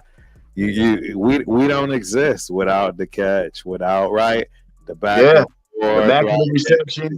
Big, all of that stuff, man. We're just not. None of that is the same. You know, you need a foe. You need an opposer. You need that other person in order to drive you. And the Steelers do exactly that for us. Yeah, we say the real hatred for the for we, you know who, everybody in the division. Everybody in the division. These I have actual hatred for. Yeah, exactly. Straight up hatred. Hey, Steelers bringing back that old school slash. They are. Yeah. Bringing back that old school slash though. That's true. So Steelers fans, we don't hate y'all, but we still want to kick y'all ass. That's for sure. All day, exactly. That's how it should be. I think that's what healthy sports fandom is all about. Word. I see what you're doing. I respect it. You all have players on the team that I actually watch. I like, all of that. It works out that my team plays usually at noon where I'm located. It works out that you guys play in the afternoon. So that works out.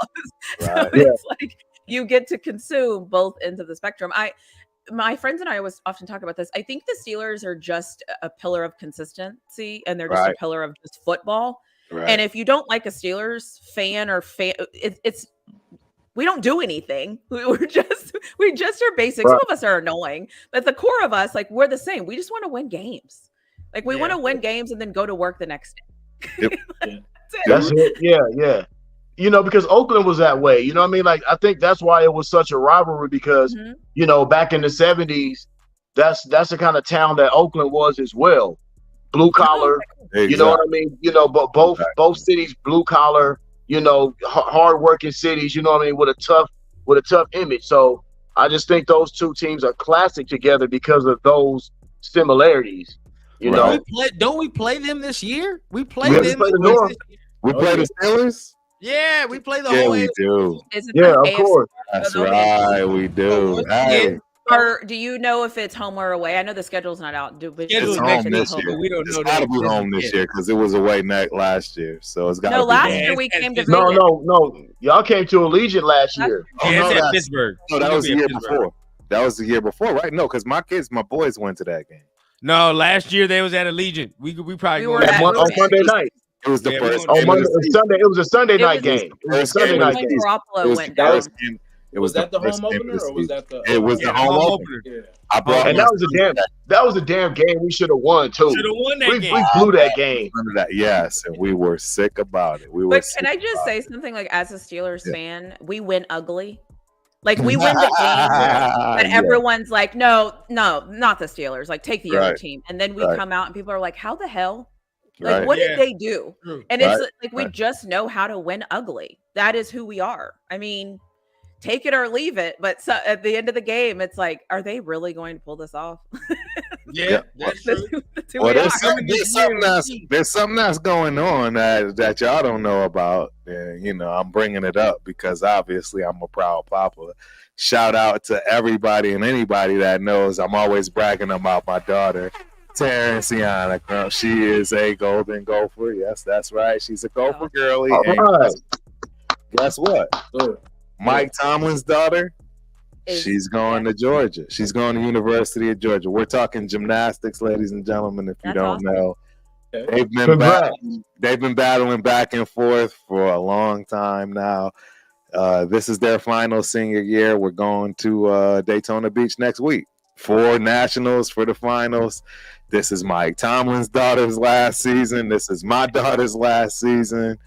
And it wouldn't shock me, obviously, if they see each other in college, right? She'll be in the SEC. Shout out to you, sir. Shout out to you and your daughter, man. Yes, sir. I appreciate it, man. I'm excited.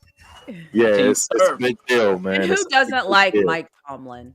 I know. Like, who doesn't just like him? You know, like, you can say whatever you want, but you can't say anything about Mike Tomlin. Let him be what he's going to be. Shout out to Mike Tomlin for real.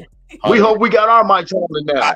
That's what we hoping. We hoping we got our Mike Tomlin. There you go. I'm excited for Antonio Pierce. That's the blueprint. Him? How is he? Are Raiders fans excited? Did you want somebody else? Oh, bro. We good. I'll tell you what, Flawed. I'll tell you what. We got so much juice. This man has infused this fan base with so much passion and energy. I don't know about y'all, but right before we fired Josh McDaniels last year, those 2 games leading up to him being fired, they damn near took the life out of me, man. I didn't know what I was watching. I really did not know what I was watching, and it was like, for the first time, I was like, I don't know what this is. I don't even know what this is. You know, that's how bad it was for our culture at that point in time. And for AP to come step in and do what he's done, this fan base is like, you can't tell us nothing right now. We all Kanye West right now. You can't tell us nothing. And that's real talk. You can't. AP has brought an army. He's put an army together, and it ain't just the players. You know what I mean? Like, it's so much Raider passion and love out there right now because of Antonio Pierce. Like, this is everything that we ever wanted without us even starting the season yet. We already getting it from an energy standpoint. So that's where I'm at with Antonio Pierce. I love that. Yeah, for sure. Yeah, I think it's the consensus. We love him. Don't get it twisted.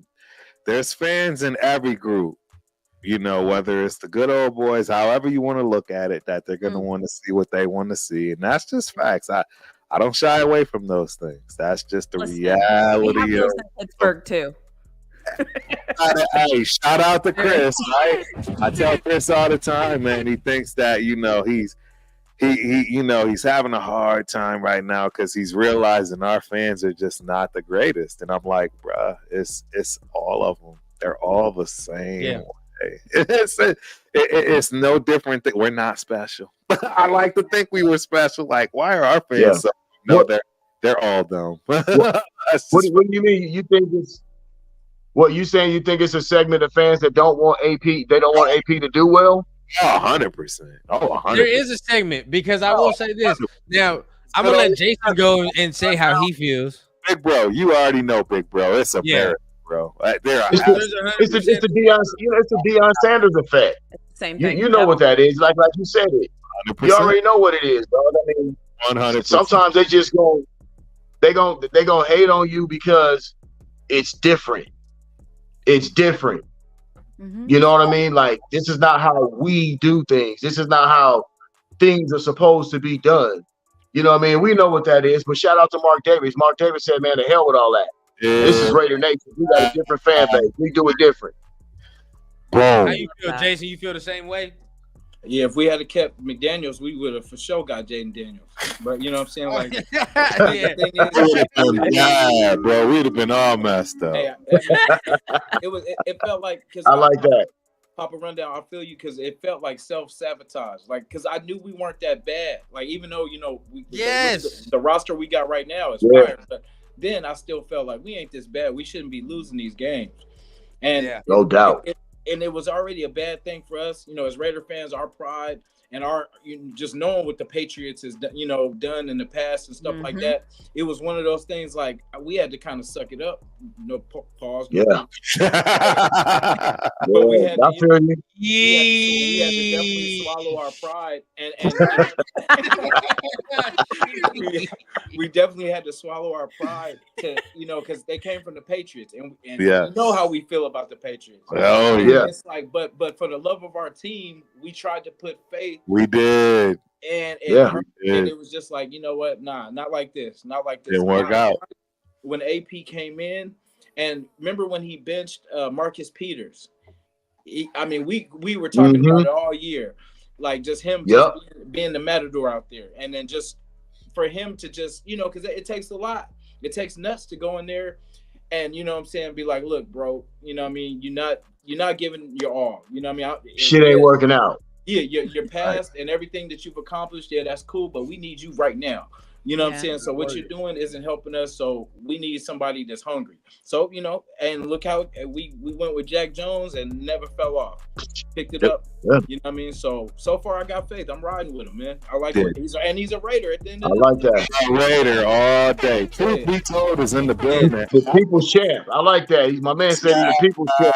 Exactly. I think that's my fam right here, man. Hey, if this is Dayline, man, hit me, man. You already know. I'm going to put the link right in there for you. Come on through, bro. Yeah. First and foremost, man, we want to say shout out to everybody that's in here, man. We appreciate everybody. We are on the verge of 100. Yes, right, 100 people in the building, man. So what you got to do is share it out to your mama, your daddy, your brother, your sister, whoever. So I didn't hurt your numbers? No, you got hurt. No, we good. We straight. All right. I'm like, if it starts to go down, just tell me. I'll get off. No love lost. I respect it. I know the role I play. I'm not. But we appreciate it regardless because there's still some questions we can ask. Absolutely. But definitely, man. Go ahead. Let's go ahead. Let's get up there, man. So we appreciate everybody. Make sure you're hitting the like button too on the way out, man. We are regardless wherever you're doing. Hit the like button on everybody's channel. Boom. But want to get into this, right? Because Turf, you said it, and I wanted to bring this up because Chris mentioned it, right? The subsection of the fan base, right? And there are some people that don't like the fact that AP will do well because they want to push the agenda. Correct. Right? You know what I mean? It was kind of the same thing with the Derek Carr situation, right? Yes. Like, he's not here. I'm going to push that agenda. Now, there are some people reveling in the fact, like, look where we are. You know what I mean? Some people are like, look at this. You shouldn't have got rid of him. Now look where we are. You know what I mean? So, like, I think some people are even showing their ass with the Josh Jacobs situation. Absolutely. Showing their ass with Josh Jacobs. So it's like, what's the line? Like, you know what I mean? What's the line between fan and player? You know what I mean? I want to ask you first, Pops, like, because I want to get your opinion. Like, what's the line between fan and player? Because right now, starting to get skewed, and now it looks weird. Yep. Well, you know me, son. I talk to you a lot. You know me. We have our conversations, and I always attribute a lot of things to this social media age, right? And you have to realize, like, look the other day, Patrick Beverly threw a basketball at a fan in the stands. It's like the lines have become blurred because, and Turf, you can speak to this as well. You know what I mean? You know, you're in my realm. It's like when we were coming up, our great sports stars, they were larger than life because we couldn't see them every day, right? We didn't see them. You know, we just saw them on commercials, either the game or in a commercial. You know, we didn't have Instagram and all this stuff that people use today to be accessible 24/7, 365. So when you start putting that into this vacuum of sports and fandom, the lines get blurred because these fans today feel like they can touch these players, right? We didn't feel like that back in the day. You know, that's why I look at, that's why I looked at Michael Jordan like Jesus Christ, because it was like he, you know what I mean? Like he was Michael Jackson. You just didn't touch him. You couldn't be that accessible with him. But today, these guys are totally different. And there's no holds barred because just like my man Jason was saying, Buddy will Kevin Durant will jump on, you know, he'll jump on a burner account and go back and forth with fans and stuff like that. Go ham. You know what I mean? So I think the social media has a lot to do with the way fans interact with, you know, with players today. And that's where the line gets blurred to me, you know. Yeah. My You know opinion. what I mean? I agree. But at the end of the day, it's like we can't be out here, okay, just because we have a certain agenda. Like we hope the team loses, and we're okay with the team losing because we want the agenda to be pushed. You know what I mean? Like that's insane. That's not a fan. That's not a fan. Yeah, no, and I agree. But Jason, where is your thoughts on that? Yeah, people get mad at me because I say I can't wait to play the Saints and beat Derek Carr. You know what I mean? Like, and it's I mean, I don't want him to get the best of us. Like it should never be like that. We should never be hoping for our team to lose, no matter who's the. No. I remember when we had what's the dude? Oh goodness, that used to coach for the Chargers, and he used to have the scar face and all that. What was it? Schottenheimer? Not Schottenheimer. No, not him, but was it Irv? No, was it Irv? Well, he was the head coach? Yeah, he was North Turner. North Turner. I could not stand North Turner. But when he was with us, I just had to bite my tongue. You know what I mean? Right. I couldn't stand that dude. But I mean, if he's a Raider, you know what I mean? It is what it is. We got to just hope for the best. Hope he has the best year that he's ever had with us. Hey, Jason. Unless he get as bad as Josh McDaniels, right? Yeah, now we all up in there. I don't want to hurt your feelings, but I think his son is part of the front office in some way, shape, or form. Yeah, Scott Turner. I think, yeah. He's pretty much. I think I did a whole. Y'all know that the Raider Syndicate don't miss nothing. Yeah. We do our homework, ladies and gentlemen. We don't miss nothing, and for me to be able to even bring that up, and the fact that Big Bro Papa Rundown's like, yep, he just goes to show. Real knowledge from here. We no stone is unturned here, ladies and gentlemen. Yeah. We talk about it. But I fully agree though. It's like, sometimes we don't fully agree with shit that the team does. But at the end of the day, if it works, it works, right? And if it don't work, I'm going. Well, I might sit there and fuck around. I told you so for a little bit. I mean, I'm like, hey, bro, we might say that, but at the end of the day, it's like, all right, cool, move on, bro. It is what it is. Yeah. You know what I mean? It doesn't happen. And then we try to fill the void regardless, or even if we wrong, you know what I mean? Fuck it, bite the bullet. It is what it is. But that's where I think it gets all skewed. But I mean, even with you, Flawed, I mean, how do you feel? Does that happen with Steelers as well? Does that happen with y'all fan base? It happens everywhere. And I think what's happened with social media is it's given, this is going to sound terrible, but it's given losers a voice, and it's giving losers something to win at. And I think it's easy to do that at sports, right? Because let's be honest, there was a survey that was like 100 people said out of 100 people, 5 people said they could get a point off of Serena Williams playing tennis. In what world? Like, what world? Could 1 point off Serena? Like, it just. So I think what's happened is the keyboard and phones have given people skills they don't have, and because they don't have the skill, they're going to negatively talk about whoever they can talk about and whoever's attention they can get because they can get their attention. Right. And I think it's like I said, I feel like social media turned losers into winners. Wow, I love the take. I love the take. Right. And that's why I feel like a lot of people can be objective. I mean, once again, right? You don't have to play the game to understand the game, but at the end of the day, like if you're going to be around the game, it's best you understand it as best as possible, right? Like, you know what I mean? So when things like a player leaving starts happening, you can understand why they leave, and you don't get emotional and start lashing out at a motherfucker on Twitter, calling him stupid, calling him whatever, this and that, because you're not really informing yourself, right? You know what I mean? At the end of the day, he has to do what's best for him at his position, right? You know what I mean? Right. The team got to do what's best for them. At the end of the day, it's what happens. And you know what else too? Let me chime in on this real quick. You know, then you got all the gamblers, you know, you got all the fantasy league guys, you know what I mean, that equate individual success, like they're lumping that in with the team success. And it's like, you know, sometimes like I'm not a fantasy football guy. Like that ain't me. I'm a fan. I'm like, well, I'm there to watch my team win. I'm not there to worry about if the guy's got 10 catches and all. Like that's just too much for me. Like my passion is with us. My passion is with wins and losses and the culture of this team. And I feel like a lot of guys, like when they start talking fantasy football, I'm like, don't get me wrong, there's guys out there, I'm sure they're fantasy football guys that are real fans, but some guys just don't talk like real fans when you hear them talking about, oh man, well, he did this on my fantasy team, and you know, I need this guy to catch 10 passes against the Raiders. Like, what are you talking about, man? You know what I mean? So that's another thing that kind of gets me. Yeah. Right. Can I just funny story? I stopped playing fantasy whenever Lamar Jackson entered the NFL because I was like, nope. Like I can't. It's too close. It was too I can't be on this app cheering for this guy when in reality I hope they lose every single game they play. I love your I can't do it. Agree, fully agree.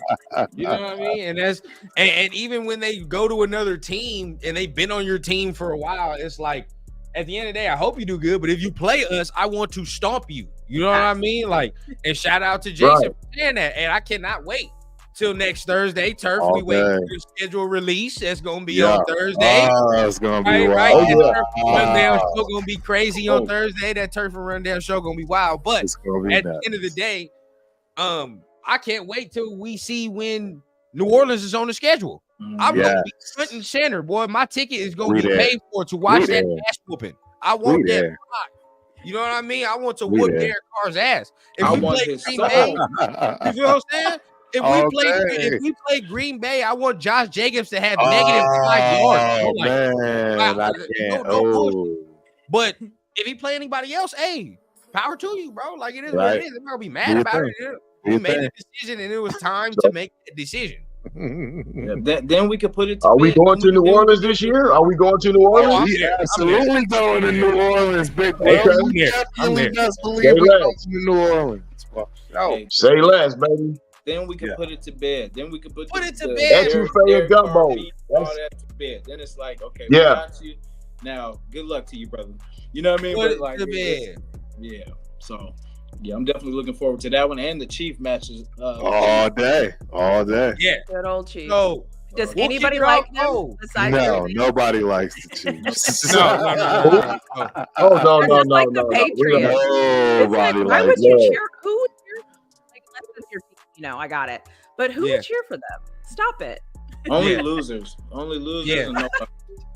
And shout out to everybody that's in the chat. We done cracked the 100, man. We done cracked the 100. You know what time it is, man. We got a lot.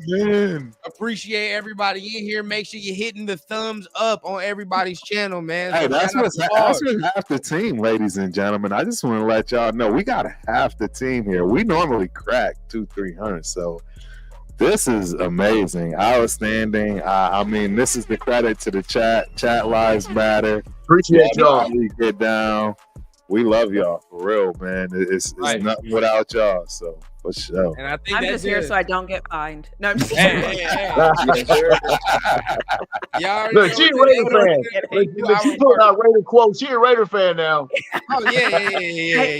I figured that would land correctly. That's that Marshawn Lynch. Ah, yes, sir.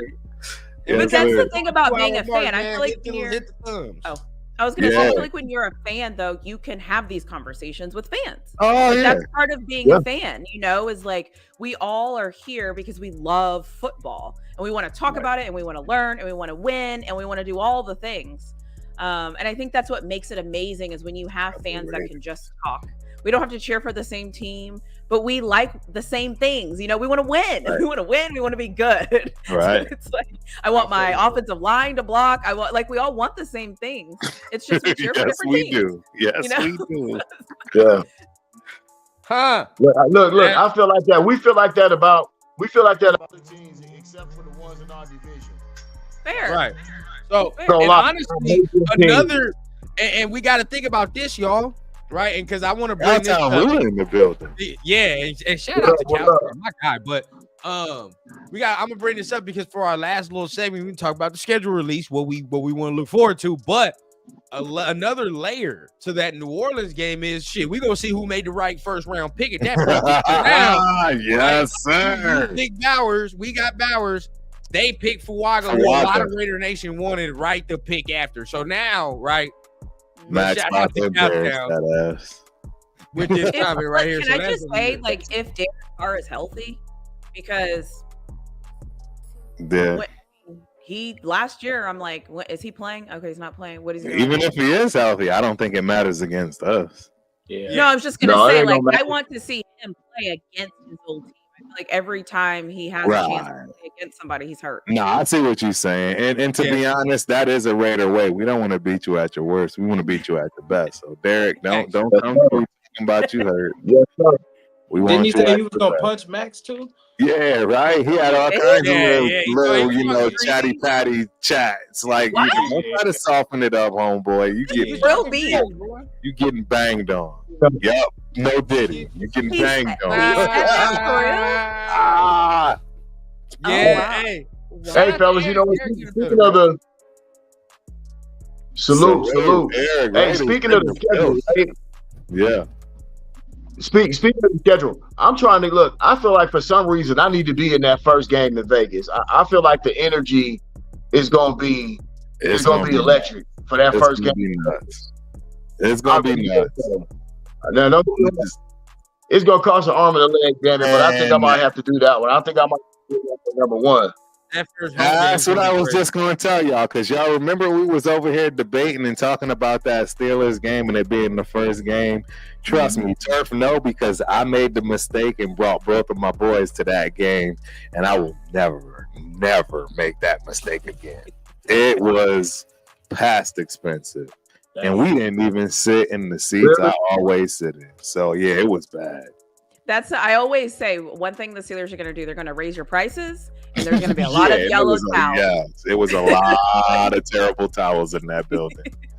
And it was. So I don't recommend it. Don't get me wrong, but I ain't going to lie. For me, I don't care because I'm the only odd. My kids are going to the different game. So I'm definitely going to the opener, but it's going to be an expensive one. I'm just letting you know because it's the first game and people, yeah. I'm already, yeah. Like I said, look, I might be coming on the solo too. So, we do it like that. You know what I'm saying? We still meet up. I just feel like it's going to stay. You got a spot to stay. You ain't got to worry about that part. You just need to get there then. I think. Good looking. Got you, brother. I think we get all our fans back. I think since we got rid of McDaniels, because we lost a lot of these people kind of fell off. Like, because they were like, as long as we do this coach, they out of there. And it is what it is. But I think we get our fans back. I think it's no more of these everybody else in our arena selling out. You know what I mean? We're going to have our fan base. Not at all. We're going to be thick. I think we're going to be thick. I agree. The problem is Well, this is like totally random, but I think what happens though is whenever your team finally goes to the East Coast or the West Coast, like swings coast, it's like that fan base's opportunity to go to a whole different region. And that's what happens at these games. Yeah. Because Pittsburgh usually stays in kind of the same area, the same whatever. But the second they go to Seattle or 49ers or anything that's West, people out there are like, oh my gosh, my team is close. They're usually never close. So that's I think they raise those ticket prices because they know. Oh, there's no thing. They absolutely raise the ticket prices. 100%. Yeah. I mean, and Jason, what you talking is complete facts. And the next thing, I mean, okay, because I don't want this to happen either, because we know it's gonna happen, right? Preseason, we gonna get out there, get to playing, everybody gonna get excited or whatever the case, right? And now we gonna start upping prices. That's gonna be the whole thing. So we gonna see. I mean, but I agree with Pops that, and I agree with Jason that the energy is gonna be crazy. There's nothing like it. I'm not now. See, that's where I'm gonna be honest. Bro, ever since that stadium opened, the opening day, that's the ticket you don't want to wait for. You don't want to. I'm just being honest because we're 0-0. I'm telling you, it's no more electric than you're ever going to find. Usually we're 0-0, 0-1, 1-0, something. And the bottom line is a lot of people are absolutely going to that game that are Raiders fans, let alone the people flying into Vegas for the opposing team. So it is a tough game to deal with. That's literally the only game I buy before the actual season, if you will. So when the schedule comes out and the flights and stuff come out, I'll probably actually buy my ticket. But that's the only. That's the only. You know what, Turf? That's so funny. Somebody that has never ever missed a game in our stadium since they opened it. Y'all know, Turf got it documented, the receipt. So I'm just letting y'all know that's What is the fan base called? The Raider fan base that you see behind the field goal? The black hole. There it is. I'm like, what? I'm like, I know it's not the dog pound. God help me. But I'm like, what is it called? The black hole. Okay. Yeah. How do you know? Or I guess people, is that where the season ticket holders? Like section 120? No, it's section 124. No, it's a you just know that's the section. Okay. It's a specific section, and it was in Oakland, and there is one in Vegas. And that is the black hole. Got it. Okay.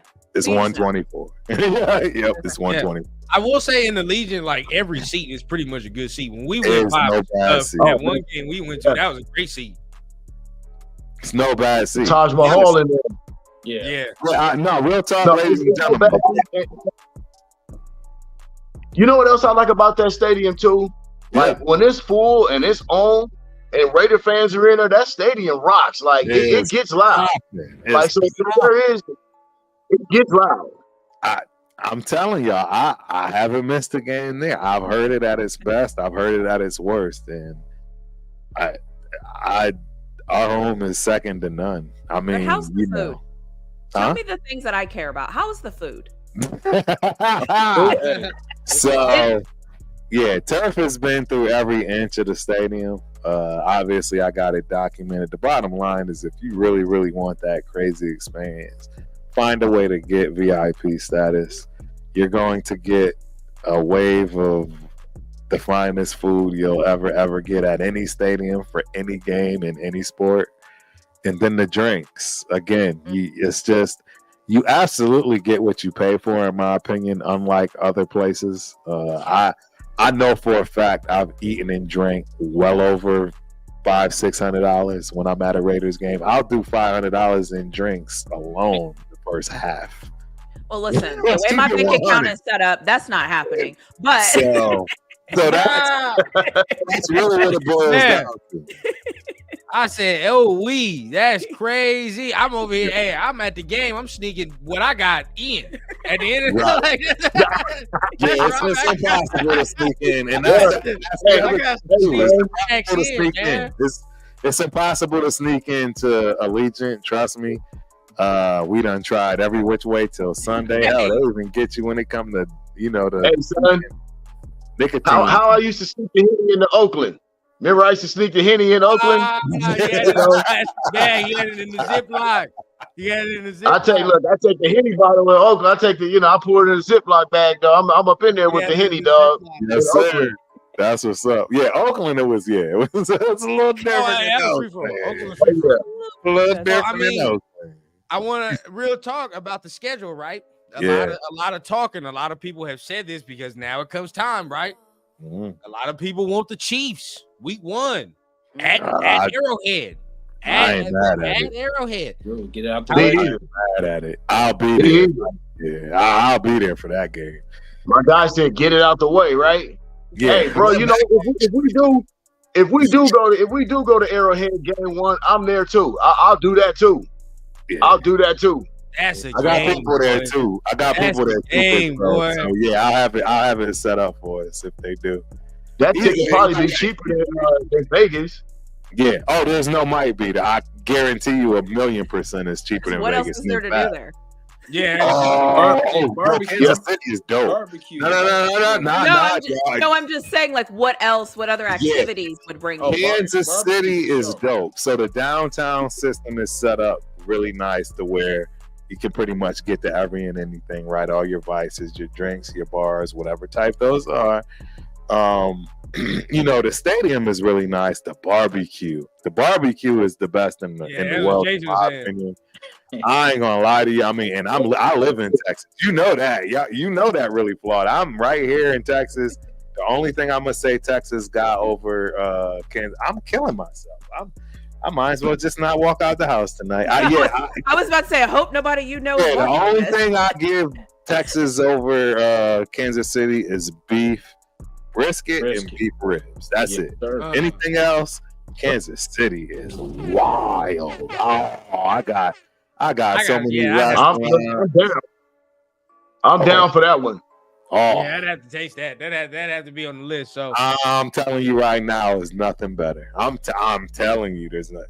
You got Q39, you got Gates, you got Jack Stack. Hey, trust me. I'm telling you. And I see this comment right here too. Look, I see this comment right here. My uncle has a freaking palace in Millington, Tennessee, which is about 20 minutes northwest, I think, of Memphis. And I agree, Memphis has some great barbecue, but I'm sorry, ladies and gentlemen. I'm born and raised in Connecticut, and I'm telling y'all, Kansas City got it. Is Memphis still pork? Is Memphis still pork? Do we know? They are, and that's where I'd see now you starting to reach into their realm, and how they get down and what they're known for and best. I would agree with that, but their problem is Texas. There's a lot of places that do pork, and Kansas City is. We gonna link up later, baby. Oh yeah, man. Yeah, we gonna get there. I want to go around, right? We gonna get around the room. So, Jason, let me start with you. We get the Chiefs week 1. How you feeling? I feel good at Arrowhead. I feel good. I feel like I don't know. I don't like what they did. The wide receivers, right? They got they got picked up some speed with what's his face? Xavier. Hollywood, him, and then Hollywood Brown. Like Yeah. It could be, it depends on our DB room, but I still feel like it takes Mahomes a little bit to kind of warm up. Like last year, he got off to like a slow start. So that's why we're gonna catch him slipping. We're gonna catch him while we hot. Yeah. I mean, I would like it. I mean, Pops, how would you feel about KC week 1? I'm like this. Yeah, I want to find out. I do want to find out, but I'm not just gonna sit here and be like, we gonna do this. We ready for it. We ready for that. We need to come and prove. To me, it's about let's start this season off and back up everything that we've been talking about, and that's why I want them. You know what I mean? And it's not to be delusional Raider fan. Oh man, we gonna go in there and kick it. I want to see. Are we really buttoned up like that? Is that really going to be us? Yeah. No better springboard than the Chiefs. Because look, we can all sit here and be happy and euphoric about what's going on, but at the same time, we already know we all Raider fans, dog, and we know how that feels. We got to prove that shit. Dog. Like that's where I'm at with this team. I love everything that we've done, but my eyes got to see it, and we know what consistent winning organization football teams are. right? We know what that looks like. I'm curious to find out what that. Look what Detroit did in Kansas City last year. Springboard. First game of the year, springboard. Wasn't their divisional rival, but they made that statement. They a playoff team. Right. They made that statement. Week 1 in Kansas City, beating the defending champions. You know what I mean? So that's what I'm looking for with us. Right. Are we going to get our springboard, and are we going to be that perennial playoff team every year going forward? Okay. And that would be a great springboard. I mean, because they're gonna get their ring before the game too. So I would love it. At the end of the day, let's play the villain role. Let's do it. I mean, we're gonna see. Well, got to prove it. So Turf, what about you? And then I want to get to Flawed, because we want to see what y'all look like. Even if we got the Steelers, I have thoughts about this. Yeah. Okay. Even the KC Raiders matchup. Okay. Yeah. Because you NFL fan. So yeah. Turf, how you feel about that? Yeah, I'll be quick. Look, they not happy about this at all. And in fact, it's the last game they won. We the last team to beat them. They don't want that smoke. They want to make sure that they try to send a message. But how do you send a message to the team that beat you last that got better? You mentally and it doesn't work that way. So they got a long road to climb if they looking at us being the first game and then trying to deal with that throughout the offseason, right? And getting themselves together. I don't care how anybody looks at my take and may laugh like, the Chiefs care about it. Yeah, yes, they do, because it's a divisional game. It's the first game of the season. And if they get behind too many of them, it's not guaranteed they've gotten rid of their receiver woes, all these other issues and holes they have. So you damn right. They have more of something to worry about than we do, and that's more dangerous to play around. We can play more freely than they can, and it's just a problem for them. So absolutely, I think it's a problem if we play them the first game.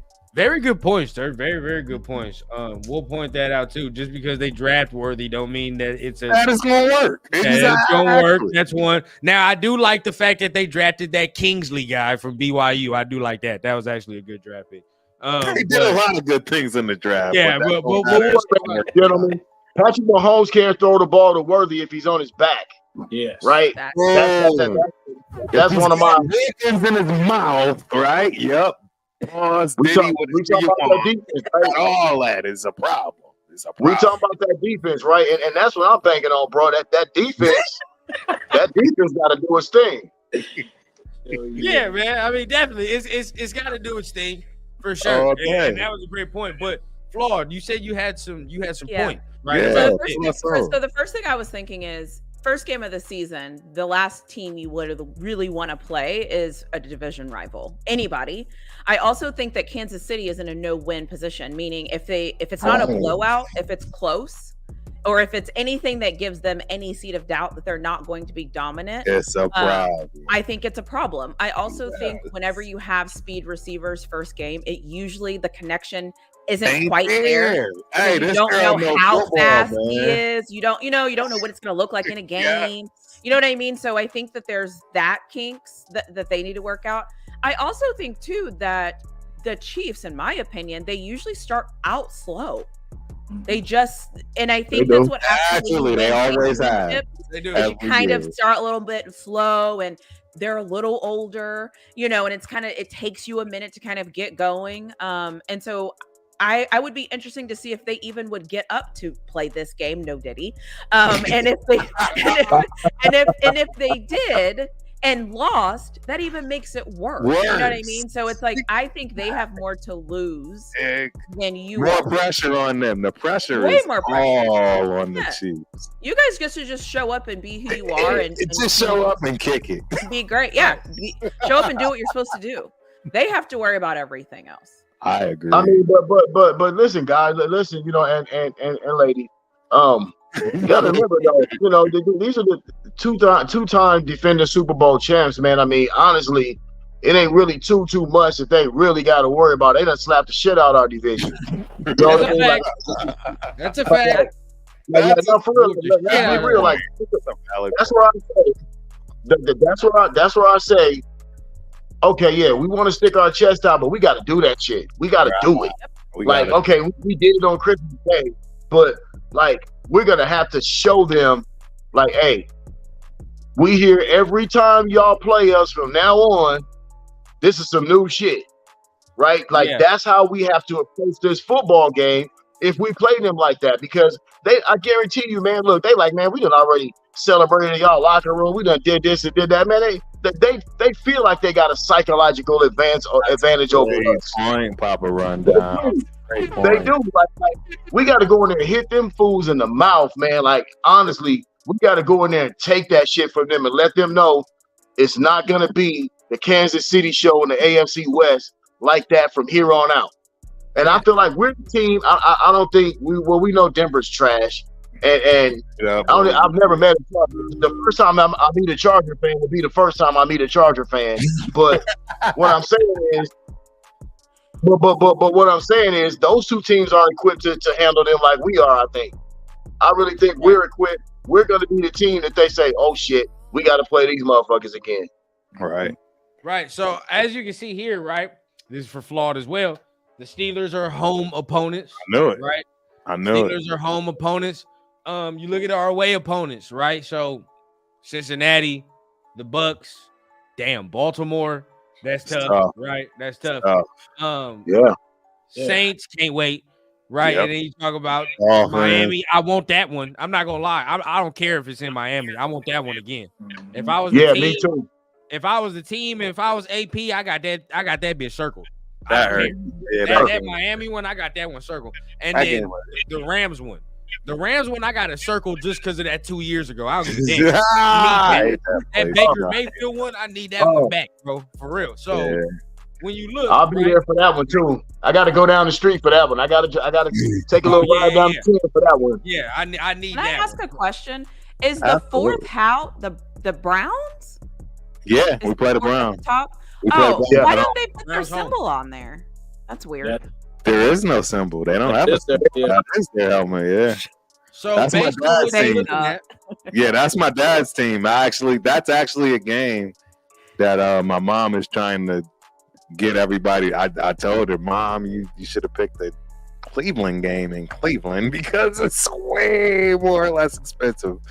You know, so it just depends. It depends, but I think Turf might be there with his whole immediate family on that one, which will be. I like that. So be big, looking at all this, right? So real quick, start with Jason and then go with Pops and then even Flawed as well. Want to get your opinion? But you look at this, okay? Even I put dudes on the spot. Where you at? How many wins? What's your ceiling, man? What's your ceiling? I'm gonna do some research so I have a better answer. So you guys. I'm gonna say 11. I'm gonna say 11 wins. Okay. 11 wins. Like it. Okay.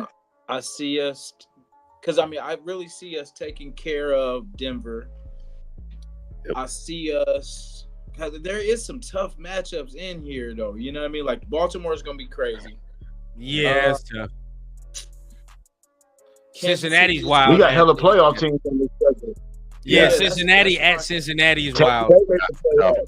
Yeah, Miami. Tampa Bay made the playoffs last year. Yeah, Miami still is going to be a problem too. They added some good weapons up there too. But I feel like the Rams game, we can get that. The Chargers games, I feel like we can get those. The Bengals is kind of like I think a 50-50 game. I think we can, because they're gonna have Burrow back. Yep. So it's gonna be a little different. Atlanta, we got that. Panthers, we got that. Jags, I feel like we can beat them. Yeah, it's gonna be. I think the only ones that really will give us problems, I feel like, is Baltimore, Kansas City. Miami, and then anybody else, I feel like we can get with. Okay. Hey, the Bucks is the Bucks. I'm not gonna lie. They're a playoff team. Yeah, and based off and just piggybacking off of what you said, Jason and Pops, you can go ahead. But I think the Rams are a harder matchup than the damn Dolphins. I ain't gonna lie. Yep, I agree. The Rams are nice, bro. The Rams are nice. The McVay is at the realm. Yeah, the Rams are nice. Man. But you go ahead, Pops. Where you feel? What's the record for you? I kind of agree with what my man was saying. Jason, man, like, I'll be honest with you. Home, we can start home games. Of course, we're going to get that Denver game. I feel like the Charger game we definitely going to get. And, for me, bro, I just reserve the right with Kansas City. It's always like we got to wait and see.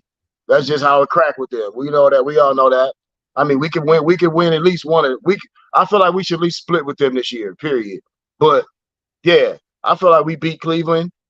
I feel like we beat Atlanta, of course. We definitely beat Carolina. I feel like we get back on Pittsburgh this year, too.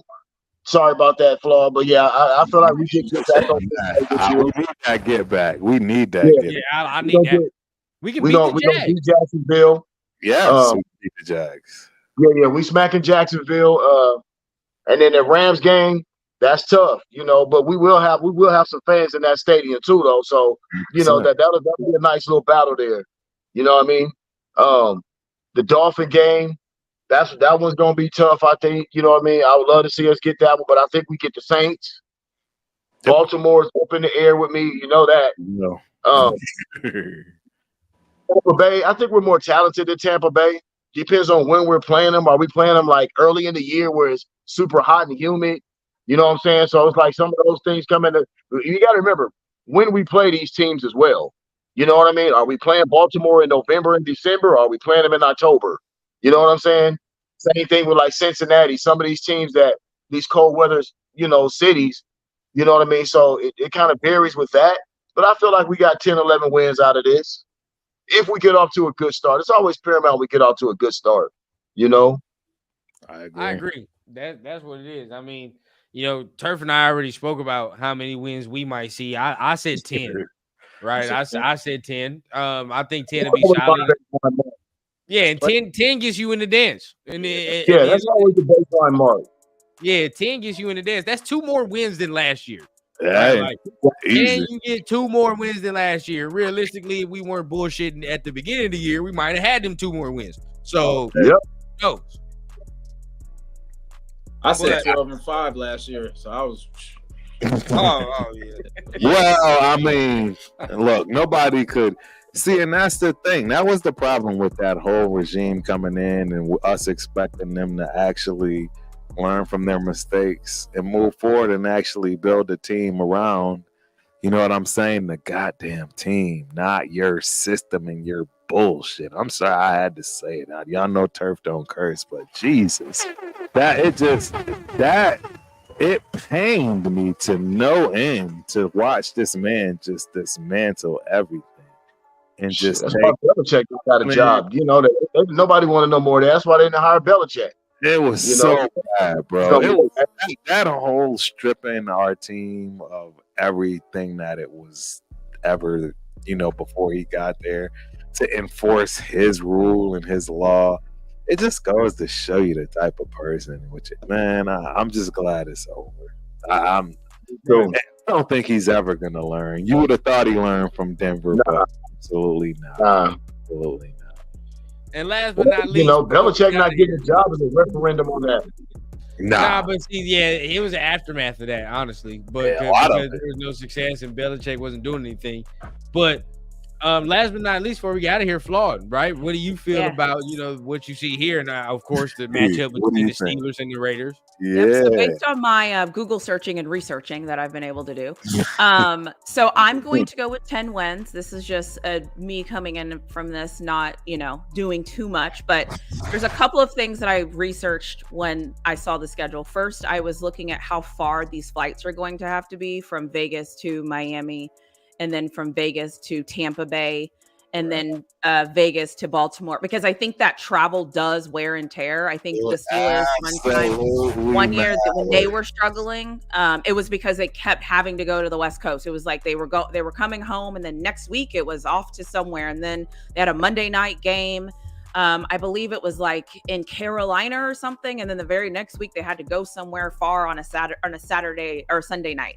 So I think that sometimes how the schedule is structured and all the flights and back and forth you have to take impact a team.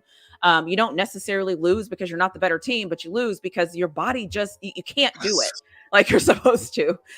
So I have 10 wins. I think obviously the Chiefs is always going to be what the Chiefs is going to be. I always start with, if you split the division, let's just say you win 3, you lose 3, what does the rest of the schedule look like? I think the Falcons and Panthers and Saints are laughable at best, in my personal opinion. Rams, you said it might be difficult. Maybe. I think the Ravens will be tough because it will be in Baltimore and they historically just play really well at home. Same with the Dolphins. Bengals, if you get Joe Burrow, I'll take the Bengals. But if you don't get Joe Burrow, I'm not taking the Bengals. So again, like, you just never know what they have going on.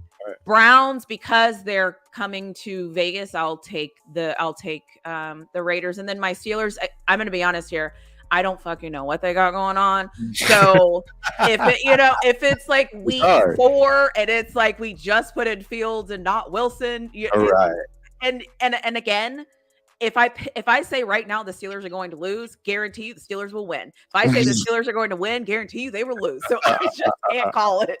Go ahead and say they're going to win. I know, exactly. We'll take that. We love that. I don't know what they got going on. So yeah, I would say at least 10 wins. That would be just, again, my quick not knowing roster, all the stuff.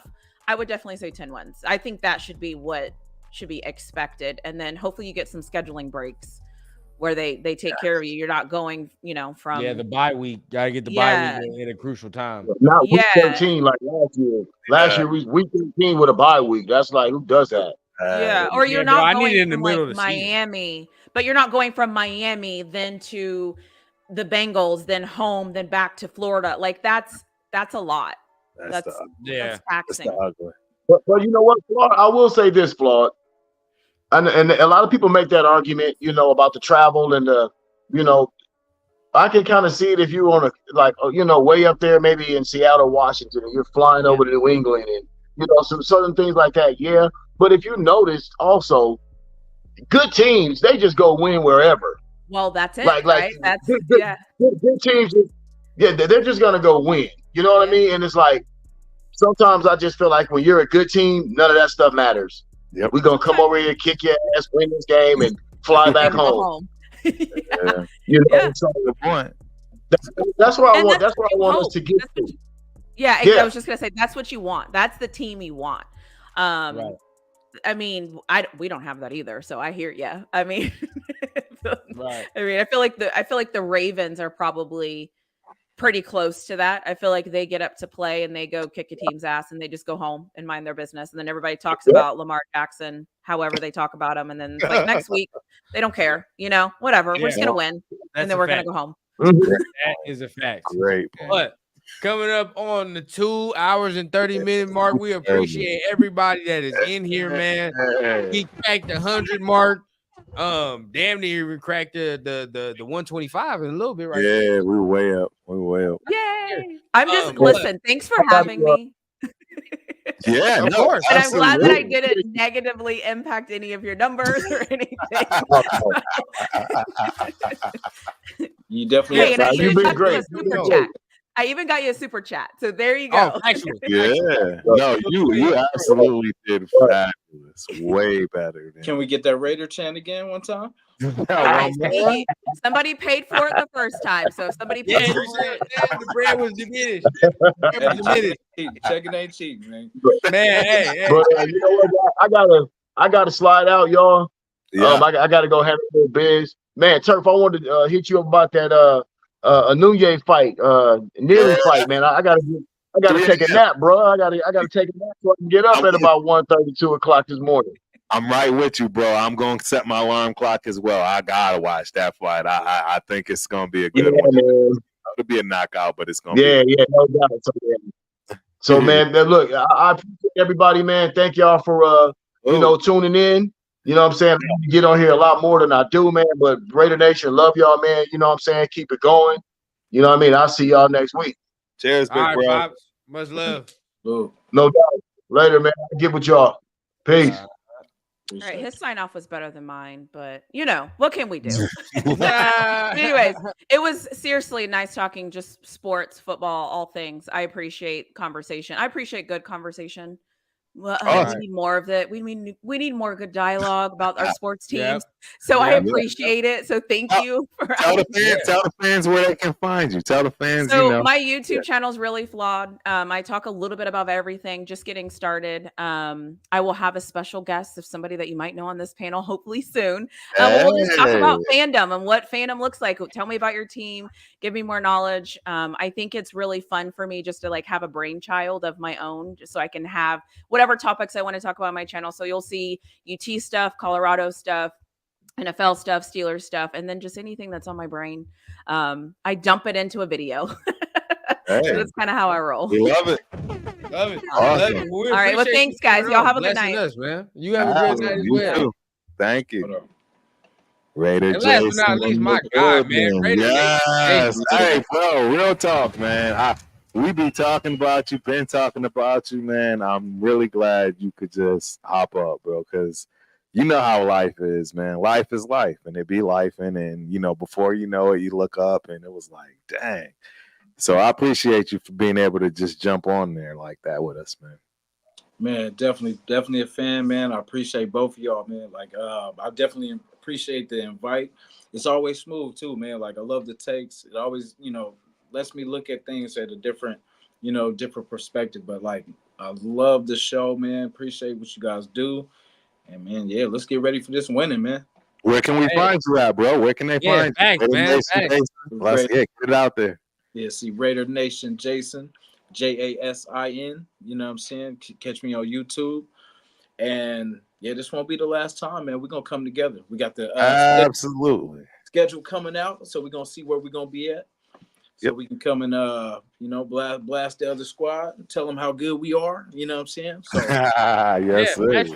Hey, everybody, please go like and subscribe. Go like Raider Nation. Every Saturday, bro. He hits it on Saturday. So look, check it out, right? You know the syndicate gets you every day of the week, but Saturday we take a break. But really we don't, because our guy Jason is Raider Nation Jason in the building. Yes. Definitely, man. Definitely tap in with my guy, man. His show is fire. He just had something with Leo last week, so go watch the replay on that. That was fire, bro. So appreciate y'all, man. Hey, man, no problem, bro. Until then, man, hey, much love to you, brother. We're going to see you next time next week, man. So, man, so next week, man, you already know what time it is, Turf. Much love to you, right? As Jason always. held it down. We appreciate everybody that's in the comments, right? Once again, make sure you hit the thumbs up, hit the subscribe button, right? Even though we didn't have everybody else, we still got them, regardless of exactly. Go get them. Down. Make sure y'all holding it down, right? Another Syndicate Sunday, but y'all have a good week coming up. We're gonna see y'all next weekend, man. Y'all have a good one. Yes.